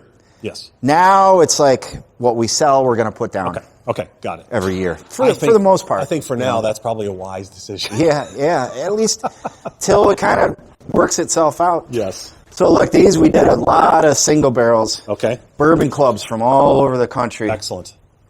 We had a fun summer, and we did a lot of these. Nice. These are 10s. They'll be 11s next year. Wow. Very neat. So yeah, how is that something that you will continue to do? Single barrels. Single barrels. I love it. Yeah. It's guys come in. Yeah. They'll fly in from all over the country. Some of them even rent a car and drive it back. the Florida, the Carolinas. Right, yeah. It's not illegal. No. Right? They bought it here. Yeah, exactly. Right. But we're only distributed in the upper Midwest here. Yes. So I don't work with a lot of other stores. So if people want to get it, that's what they're gonna have to do. Okay, so yeah, because I was just personally thinking, like I am a few members of a few whiskey groups in Dallas. I'm like, okay, is there a way we could do that? But, so we might work with some shippers. Yeah. But even for then, I've got a way to come and and then mule it back home. Exactly right. Yes. Yeah. So very neat. You got your own little mini bottling line here. Yep. It's about 24 bottles a minute. Okay. This came from Italy as well. It's basically an old, old, it's a wine setup. Okay. Originally for wine, but suits our purpose. Perfectly. Absolutely right. Absolutely right. And you're a drone pilot. I'm a private pilot. Okay. So I fly little Cessnas and little Pipers and stuff. Nice. So that's the tribute to the. Yes. To I've the always flight. been. I'm an aviation geek too. Oh, right. My wife and I, we like to travel, and I should say half. That's pretty bold statement. I enjoy the flight to wherever we're going almost as much as the trip itself. So my wife is white knuckling it, and I'm looking out the window. Exactly. No, that's so cool. And that's actually Liberator Gin. Yes. Yeah, from the Liberators. The B-24 Liberator bombers. Right. The backstory of this operation is about manufacturing. So I talk quality. Okay. What I saw working on Wall Street was this race to the bottom. Okay. And it really is, as I see it, the last 30 or 40 years maybe, more companies became public. Yep. You got to squeeze out every last penny for your shareholders. And the quality just started going down of everything. Yeah. I'm talking clothing to cars. I grew up on a farm. We had a 1957 John Deere. Yes. My dad still uses it. Still uses it. Yes, absolutely. Where do you see it? Even John Deere's nowadays can't do that. Well, if you connect, you can't even work on your own tractors anymore. Right? Yeah, you got to call the tech out. They won't even let you work. Yeah, exactly. Yeah. No, so exactly. Yes, absolutely. So all that kind of stuff, from clothing to furniture. I have a story real quick, and you'll appreciate this because I'm from Illinois. I grew up on a farm in northern Illinois, but we were on a red farm, so we were IH. Oh, okay. Everything was red. But on my porch down in Texas, sitting on my porch, just a nice is an old International refrigerator. Just kind of beat the crap and everything like that. Still works. Still keeps my beer cold. Still works. I guarantee it was from the mid-50s. It's I've shocking. never touched it. Isn't that crazy? Plug it in. So that's exactly, that's the whole thing. Absolutely. Of what are we doing? Is it worth that extra, couple dollars for the shareholder? What about the customer? Yeah. What about your own customers? Yeah. You're basically screwing. That's really how it started when I figured out that everything you see in a liquor store is owned by 5-6 companies. Yeah. Global conglomerates. Yes. Nobody knows. It doesn't say it on the label. You can't tell that Grey Goose is owned by Bacardi. Yes. But that's the way it is. Yeah, how much does Brown-Forman own? How much does Diageo own? How much does Bacardi? Yeah, so it's like what are we doing? What are we doing here, just in general? What are we doing? Yeah. Right. Let's get back to just making things. Put most of our effort into the product, not the profit. I got to be profitable. Correct. I'm not going to be here for 20 years. Yeah. But there's a line you can draw. For instance, I'll take a nice airplane, but I don't need a private jet with a crew. Yep. I'll take a nice Cessna, a nice Cirrus or something, exactly. Right? Absolutely. So this whole thing of let's just make as much money as possible at the cost of the product doesn't sit well with me. Got it. So that's the real impetus here is put the product first, no matter what it is. Definitely. Vodka, gin, or the bourbon or rye. So this is kind of the lineup. What are your lines? Let's put it that way. I think they call them lines in this industry, don't they? Yeah. So gin. So that's the regular gin and the barrel aged gin. Or we call it we when we started, so early in this process, Right. the TTB didn't even recognize. Well, it wasn't even the TTB at that time. Yeah. It was the no. Was it ATF at the time? It might have been. No, it was something Alcohol, else. tobacco, and firearms, right? Yeah. Even But the TTB is actually still part of the ATF. But anyway, then somewhere in there, they switched it. It came out of the ATF, Right. and then it became the TTB. Got it. Okay. But back at that time, they didn't recognize a barrel-aged gin. So we called it an Old Tom. Okay. And an Old Tom typically is sweetened. Right. We don't sweeten it. It's just a barrel-aged gin, but Sure. we call it Old Tom because that's what we had to at that time. Okay.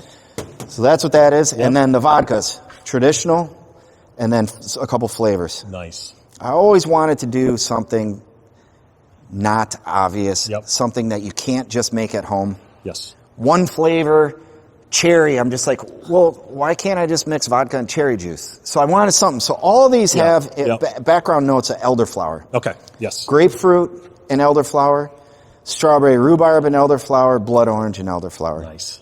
And this one is kind of fun. This was just last year, or the year before, pretty recently. This is a partnership with Nate Burleson. You might not know him down in Texas. I've heard the name. Remind me who. He's a former Lion. Okay. Now he's on CBS Mornings. Okay. Got it. He's on CBS Sports on Sunday. But so this is a partnership with him. Fantastic. He came and he's like, actually, his agent is in Texas. Okay. And his agent started asking around, hey, we want to do a vodka. Guys in Texas were like, you want to talk to this guy in Detroit. Yeah, exactly. So he came up here. We worked on it for a long time. Yep. He was hands-on and getting the flavor the way he wanted it. And it's been great. It's been a real nice project with my Nate. wife, He's a super nice guy. and that's why it's called. That's why it's called Lion Blood. Lion Blood. Lion Blood. Yeah, Got it. Lion Blood Orange. That's Nate's company, Lion Blood. Okay, got it. Yeah. So my wife loves. You can get it at what's the Trader Joe's. Okay. That's that Italian soda. It's the blood orange soda. Yeah. Oh, I know. So, yeah. So Aranciata or something. Yeah. So it's whiskey she does vodka and some of that. So just that. And I'm like, you just said it was blood orange. Yeah, I'll send you home with a bottle. So. And then we get into the whiskey. These are the entry level. Yes. Bourbon and rye. Okay. So in entry level for us, you can see 6 year. Yes. 7 year. This is actually, our next batch will be a 7 year. Okay. So the entry will be 7. Yeah. Our the youngest that we'll sell will be 7. Wow. And what we did, we started doing batch names. Okay. So you can see alphabetically. Got it. The first batch was Alina. Yep. I claimed the naming rights to the first 3. Alina, Yep. Bosco, and Chachi. It just happened, ABC. Yeah, right. Alina's my wife, that's Bosco, and that's Bosco, and that's Chachi. That's Bosco. Right? Did you hear that? And then now we just go to, Yes. other names. And this one, DeSoto. DeSoto. Got it. Edsel Okay. will be next. Edsel will be in it. So And are you going to keep it kind of Detroit themed? Well, yeah. Yeah, I like history. Sure. And I get it. I try to get everything to relate back to manufacturing because that's what we are. Liberator Gin. People don't, a lot of people don't know. Right. Detroit during World War II was called the Arsenal of Democracy. Absolutely. All the manufacturing it converted to the war effort. Yeah. And then, but the Liberators, Henry they Ford built that massive Willow Run, right? At Willow Run. That's where Rosie the Riveter would have worked. Yes. At their peak, they were turning out a bomber every hour. Right. Like, that's insanity. Exactly. Yeah. Like, you're not doing that today, right? No. So it's just a tribute to what you can do when you put your mind to something. Yes. And then the whiskeys, of course, Mayor Pingree. Yep. He was a mayor of Detroit in the late 1800s. Okay. Later, governor of Michigan. Okay. But he broke up the monopolies. Still, they call him one of the top 5 mayors in the country, historically. Okay. And it was because he stuck up for the people. Okay.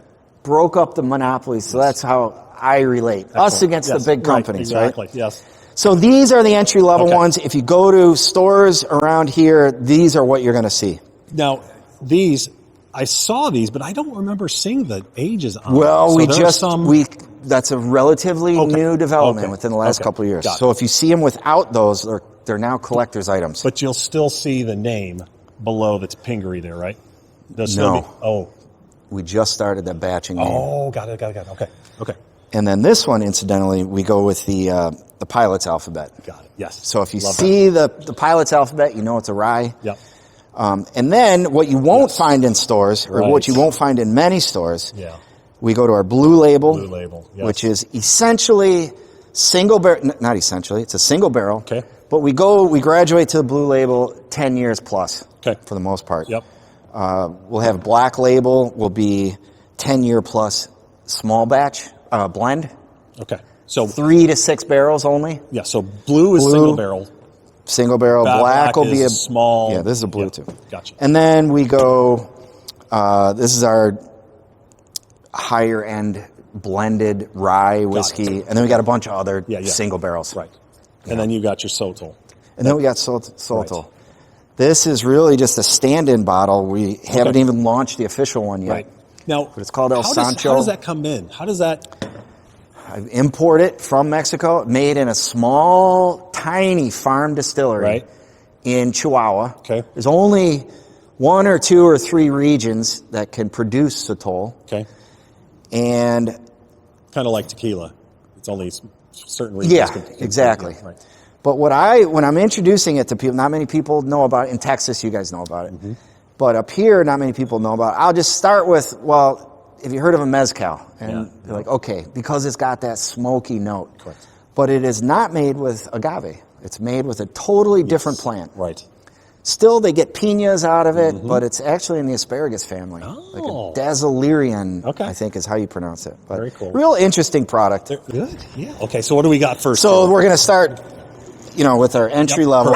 Hey, stop. So this is actually, it's, and we'll change the proof. We'll change the flavor profile slightly with each batch. Okay. This is 95 proof. So labeled as a 6, that's the youngest that's in there, but about 80% of this is 7-year. Okay. A little bit of 8-year. Boy, that's and a little bit of 6-year. Wow. So the first, I'm sure the first drink of the day, these glasses, just to get that little staleness out of them, just go like that. But this hopefully, I'll let you taste it. Well, the nose is amazing. Truly. Really, really nice.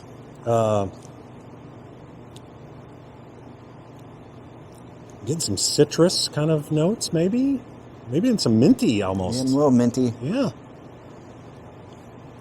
Do you publish? Can you say what your mash bill is? Yeah. Okay. Yeah, generally we're sticking to everything is close to. Sure. We will change it around a little bit, but everything is pretty close to 75 corn, 20 rye, and 5. Fantastic. Yep. So it's generally within that range. This is meant to be just a solid. Yeah, absolutely.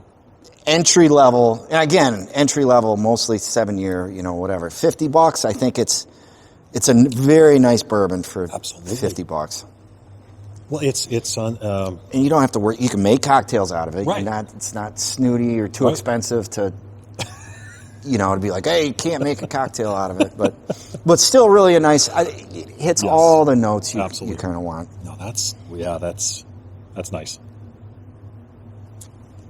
Yeah, you going back in for second nose, getting the grain, which usually will happen. And for me, that's the way I get the initial note of something different, and then I go back in and usually get the grain. It's nice. Oh yeah. Mm-hmm. It's got for 95. It's still got a nice little it's got a little hug, Give you a nice little hug. Yeah. Mm-hmm. Yeah, good stuff. And this is, I think, some rye. This is the best kept secret here. Yeah, I think this is one of the best products we make. So when I order a old fashioned. I was making a rye old-fashioned myself. I hope you didn't want... Do you care of rinsing your glass out? It's all good. So this is the Bravo batch, 7-year Bravo. I think this is 100 proof or... $99. Okay. Oh, yeah, okay. Now that one, I'm definitely getting some minty. Is that something that you guys aim for or no? Yeah, Rye's, I like... Who made these? George Washington, the original distiller of rye. Yep, he was at the time, one of the largest distillers in the country at the time. Well, we try to go for that style. Okay. This is 95%. But, you get that vegetal, the grassiness, that earthiness out of it. I always picture a fresh cut hayfield in the middle of summer. Yes. You better have those kind of notes in a rye, right? I agree. And you're getting that. You did well. Well, you and the barrels, right? Mm-hmm. Yep.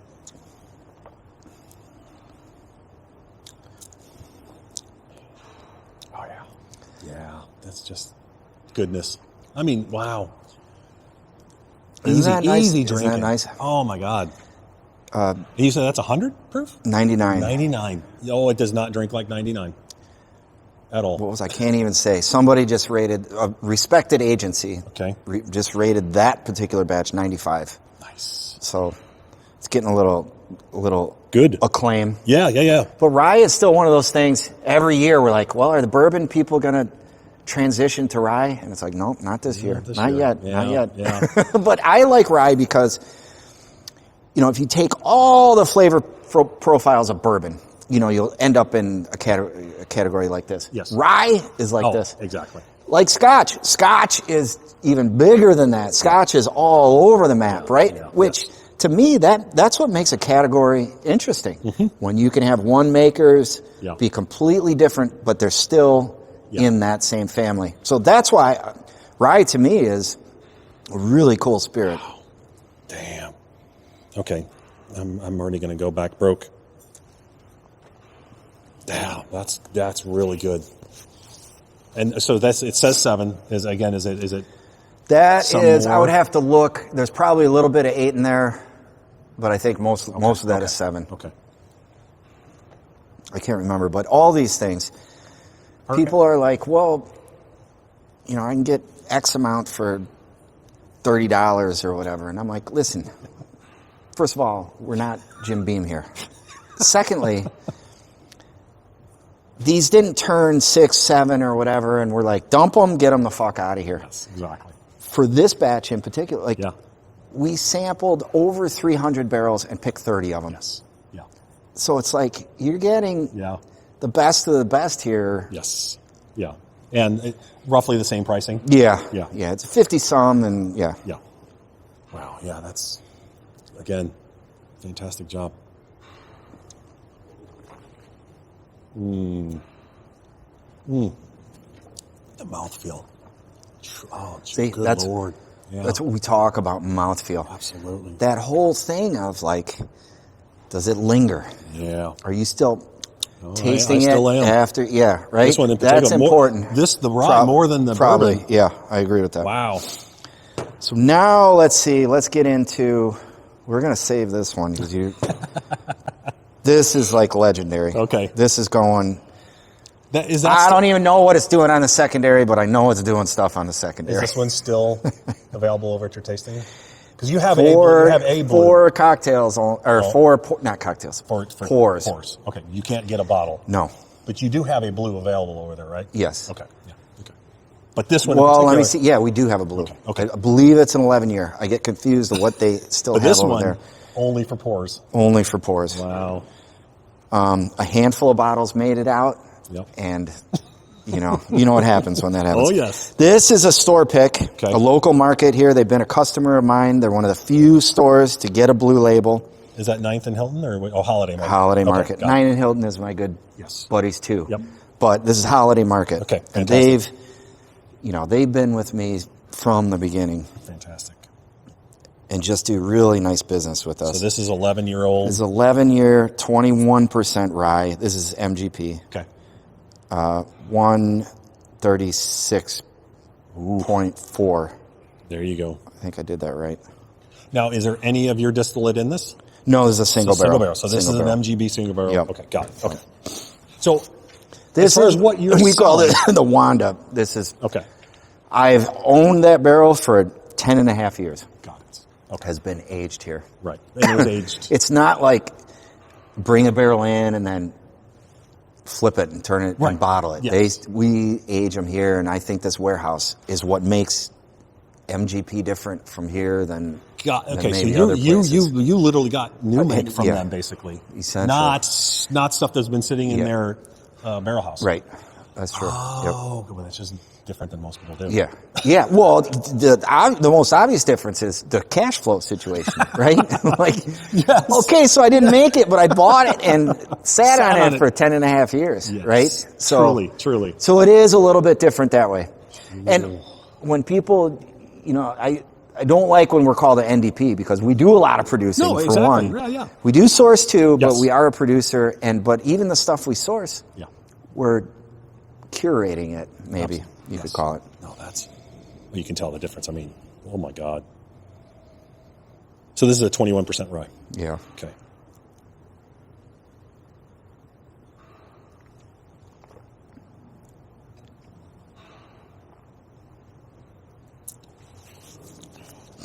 Oh, that's good. You picked well. Well, I guess you didn't pick these. They just built some barrels for you and then shipped them up to you? Yeah. Right? Yeah. It was kind of luck of the draw. Yeah. But then but they're good. Well, it's new make, so Yeah, you're not right. really taking, what the new make is. Then it's just a matter of, so still, this is a single barrel pick. We went through a bunch of barrels to get to this one. I got it. Right? Okay.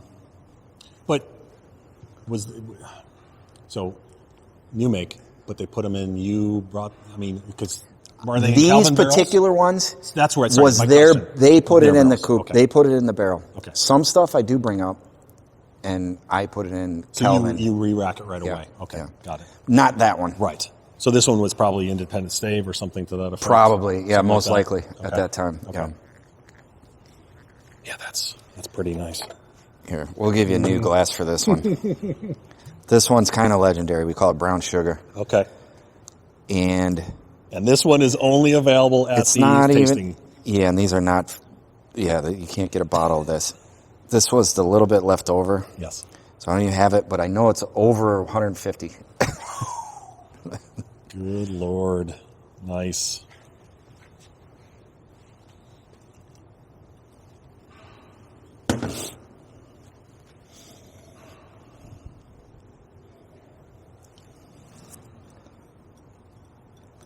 Let me first just look at that color. Oh, I know. The color it's not quite motor oil, but Yeah, nice. right? Nice. I mean, that's when you're getting over 150. There's no water in there. Yeah. Right. True. Very, very true.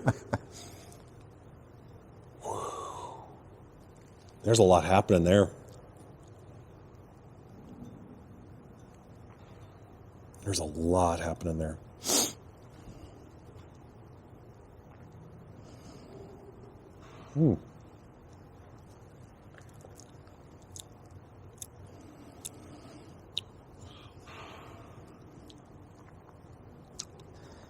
It's decent, Okay. right? And Okay, for 150, it's 150. yeah, 151 point something. It's crazy, You cannot right? tell that that's 150. I know it drinks 125 or 130. Yeah, you can tell there's some proof there. Don't Yeah. get me wrong. I mean, Yeah. it's not. Yeah, it's not the Yeah, yeah, 6 year. yeah. But for 151, it doesn't. Yeah. Okay. Yeah, I can see why that's so popular, so legendary. Well, we'll sip on this for a Yeah, while. exactly, I don't right? want to throw this one down the drain. Yeah, I hear you there. So we're talking about grain and Yes. how that Yep. leads to the different flavors and Mm-hmm. stuff. One of the things we do with the vodka, 3 different grains: Okay. corn, wheat, and barley. Yeah. And Oh, so you're using 3 grains in your vodka. yeah, So that okay? Because most people are now doing just straight corn. yeah. Well, Like that's Tito- because like of Tito's. Tito. That's because of Tito. And although everything here is gluten free, Right. people think if there's Yes. any wheat in there, I it's know. got gluten. It's like no. Everything's gluten free. My son's girlfriend is gluten intolerant, and she's like, I can't drink whiskey. I go, yeah, you can. Yes, She's you like, can. no, there's wheat in it. I go, no, there's not. It's still no. It's alcohol. Yeah. So yes, I understand. I stopped arguing with people. I just say, okay, if it affects you, that's Yes. I'm not going to argue with that because maybe it affects you. Yeah.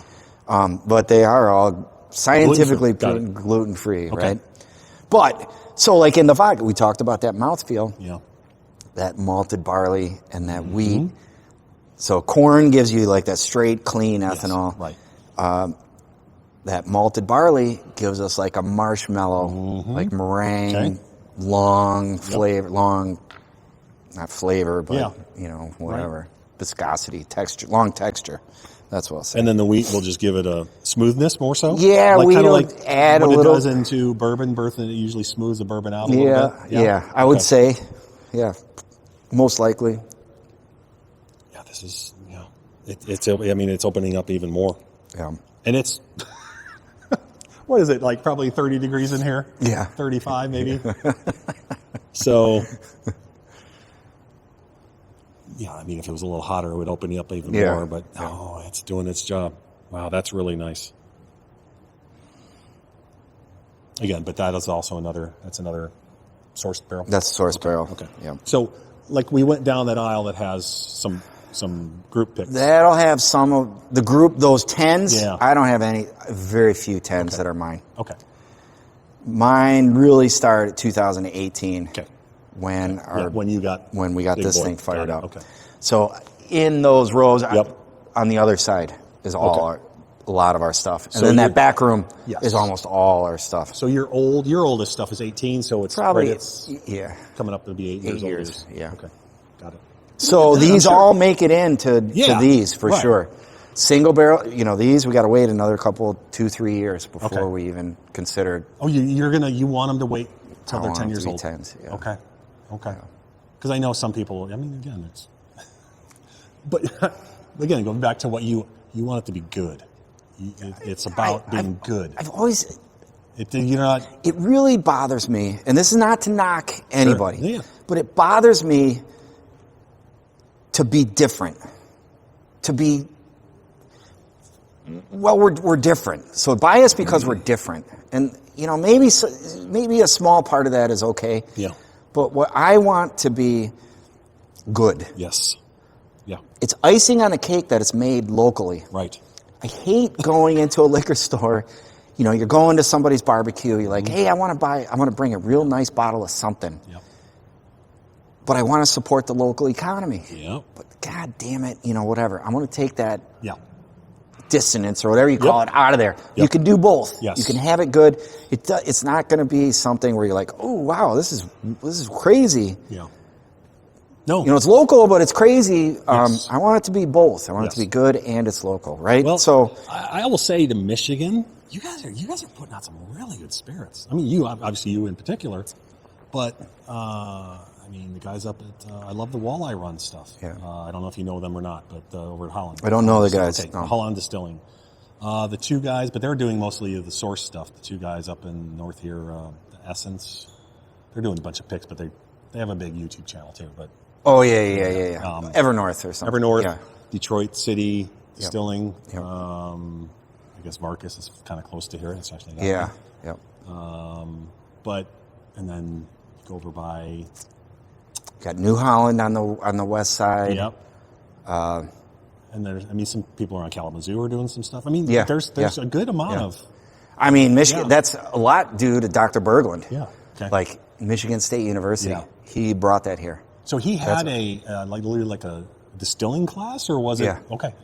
Okay. And I didn't even take the class. He just kind of. I said, hey, I met him in New York at Cornell. Yep.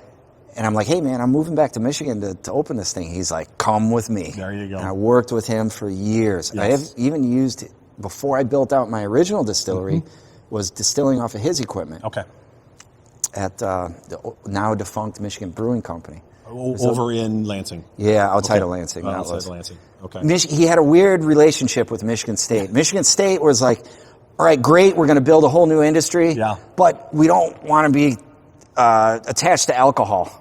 So it's like, it was off campus. The classes were on campus. The actual distilling was like off campus. Right. It was always like this weird like push and pull. That's interesting. Let's have a distilling class, but we don't want to be associated with alcohol. Yeah. But, I really appreciate what he did because he brought the science to it. Yeah. Yes. So many times you get a guy, hey, wouldn't it be cool to have a distillery? And the first thing they do is they go hire a designer. Yeah. Get a beautiful bottle. Mm-hmm. They go to the still manufacturer, get a beautiful still, and then they're like, oh shit, we actually have to make something off this crap, right? How do you do that? Yeah, so it's like the last thing. I was fortunate to hook up with him early, where it was like, all right, we're going to learn from that. Yeah. And our original packaging was horrendous. Like, I didn't have money to hire a graphic designer. Exactly. Yeah. Like, it was done on, clip art from Microsoft Word or whatever. So your growth has truly been organic. Oh my God. I'm really, really fortunate because I don't think you could do it today. Yeah. Yes. We opened this thing on like duct tape and chewing gum. Yep. That was it. Yep. Like very, very little money. Yep. I didn't take a paycheck for years. Mm-hmm. And that was the only way to get to the next level. Right. So this is all organic growth. Yes. Like no debt. No, that's why when the industry's having a hard time right now, I'm like, okay. This sucks. Yeah. But you're okay. We're going to be fine. Exactly. Right? And that was the plan from the beginning because I had seen the breweries go through it. Yeah. And, it was like, I don't know when it's going to come, but that time is going to come. And it looks like that time is kind of right now. So we'll see. Now. Yeah. We'll see how it all shakes out. And I don't want to get too cocky. No. So, but it's like... It's my opinion that a lot of the guys who are not making it probably started once COVID hit. Oh, you know what I mean? And they just threw money at it, but they don't have any market penetration. They don't have anything that differentiates themselves from anybody. Whereas yourself, you've been around a while now. You have no debt, which is amazing. Yeah. Hey, Bosco. And I think the people who probably started up to about 2015, maybe 2017 might be okay. Beyond that, it's going to be a tough road. Yeah. That's my opinion. It depends. I started where I was making it at Michigan State during the day and then going out and selling it myself at night. Yeah. So I've been there when we sold 50 cases, wherever, the whole month or whatever it was. Like, right. I've seen that. Mm-hmm. If you started during the boom years... Oh, yeah. Pre and then post-COVID, yes. And you're looking at the situation now, you're like, $250 million investments are going under. Exactly. Correct. Like, yes. Some certain problems, you just can't just throw money at it and the problem goes away. Okay, so this is a special one. One second. Okay, so let's give it a second so I can make it cut. Exactly. Okay, so what do we got? So this is our green label, fairly new. So this is a small batch blend. Okay. This is only a 6. However, it's mostly 9. Okay, got it. 1 barrel of 6 in there because it made the blend better. And then you have to call it a 6 then. But so majority 9. Majority 9. And this is, so it's rye. Yes. 132. Ooh, for rye, that's going to be fun. That's going to be fun. Oh, okay. So, I get the mint again. I'm getting the mint. This one I'm actually getting a little sweetness too. Nice, a little bit, sweet. Yeah. I love a sweet rye. Oh, yeah. Okay, same thing, 95.5? Yeah. Okay. Yeah. And this will be both. Is this yours? Both. So it's okay. Yeah. So it's a blend. Okay. Yeah, this was about 6 or 7 barrels, I think. We all do these higher end blends. Yeah. We do micro blends. Yes. 3 to 6 barrels, okay. Primarily.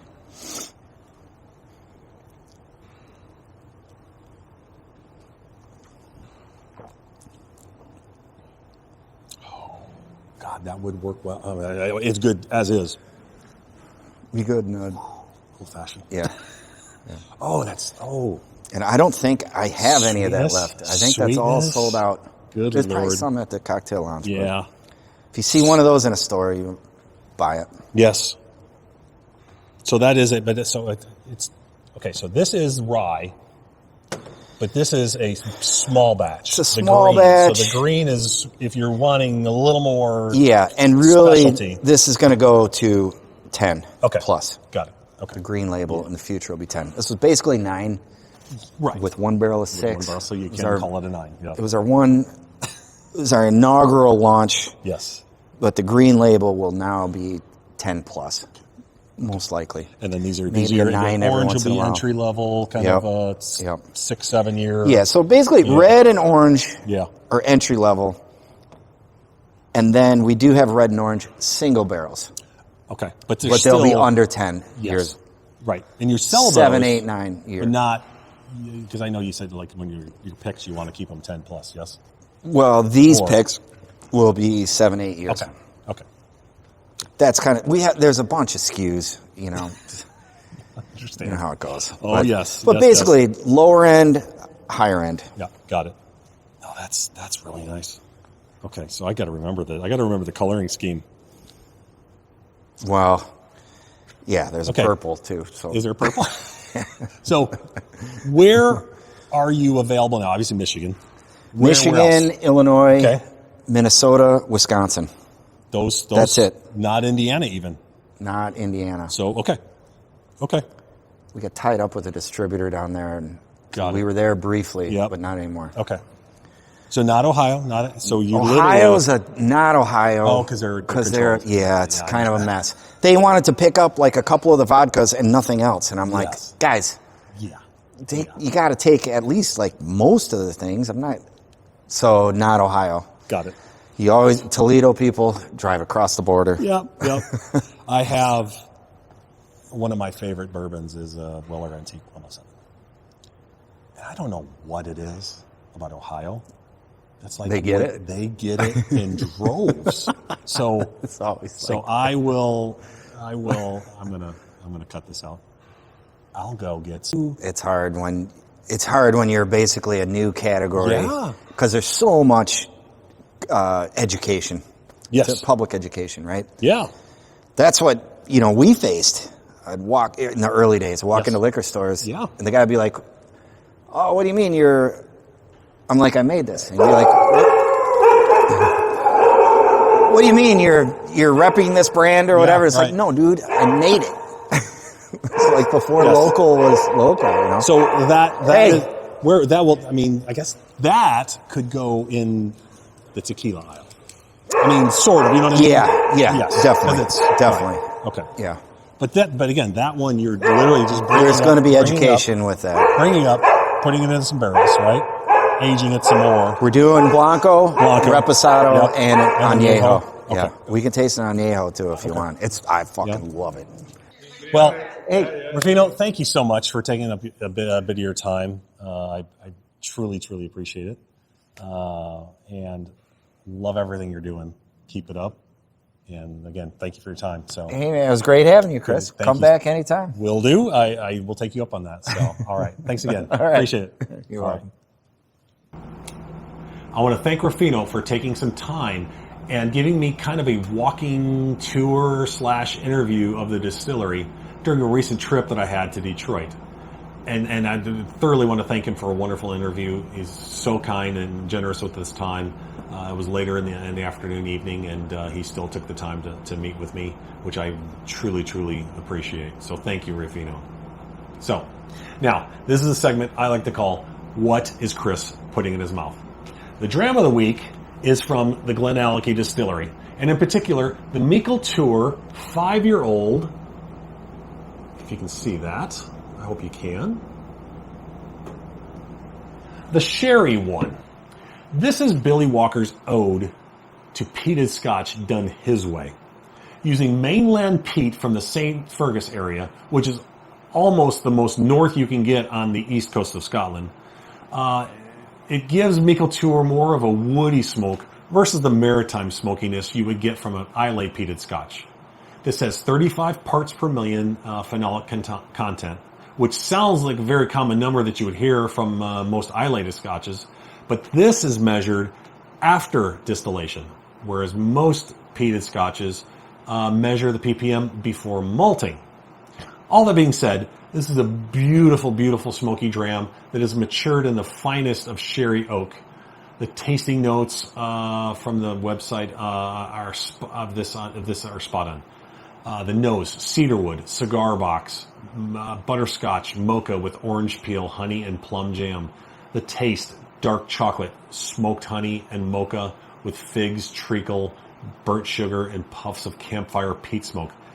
This is so good. I've seen many YouTube channels say that this is what they almost call a Islay killer because it is such a good peated whiskey, and it's so it's just, how do I even put this? For the dollar amount, it's crazy. It's usually less than $50 a bottle, and I'm telling you, even though it's only 5 years old, it punches way above its weight. So if you can go find it, get some. They've got it in Chinkapin Oak, they've got it in the Sherry, and then they've got a normal. And if you can find it, the one you actually really want to go find is Turbo. Now, it only comes out like once a year, and that is actually at 70 parts per million, not 35. So it's double the phenolic content, and I've had a chance to have a taste, and it's almost like an octomore. So if you can find it, find any of them, get them. They're fantastic. So, as I've said here, I've written down in my notes. This is possibly my new favorite peated Scotch, and I mean that. So, Billy Walker, thank you so much. Truly. All right. The stick of the week comes from Bentley Premium Cigars, and in particular, a Corona from their White series. This is about a 45-minute smoke. Has aged filler and binder tobacco from Jalapa and Condega, Nicaragua, and an Ecuador, Connecticut wrapper. This is a nice, easy smoke that is very mellow, creamy, and delicate. I got notes of caramel, cedar, and leather. It's a nice, enjoyable cigar that I would absolutely buy and smoke again. So, Bentley White Corona. That's what I smoked. So now, as always, I want to thank you for joining me on this amazing journey to learn all that I can about these three amazing industries. I hope that you were able to learn something new from this episode, but more importantly, I hope that you were entertained and will continue to listen and watch the program moving forward. Please remember to subscribe to the channel, ring the bell, like the video, leave comments, and please spread the word to your friends and family. I always love having new followers. You can find us on Instagram, Facebook, YouTube, Spotify, Amazon Music, and Apple Podcasts. And if you wouldn't mind, please leave a review, as this helps the algorithm help other people find the channel. Also, please let me know of any ideas that you would like to hear me cover in upcoming episodes, and I'll see what I can conjure up. I will see you next week on the Whiskey and Smoke News Network. And remember, please drink and smoke responsibly. Have a good day.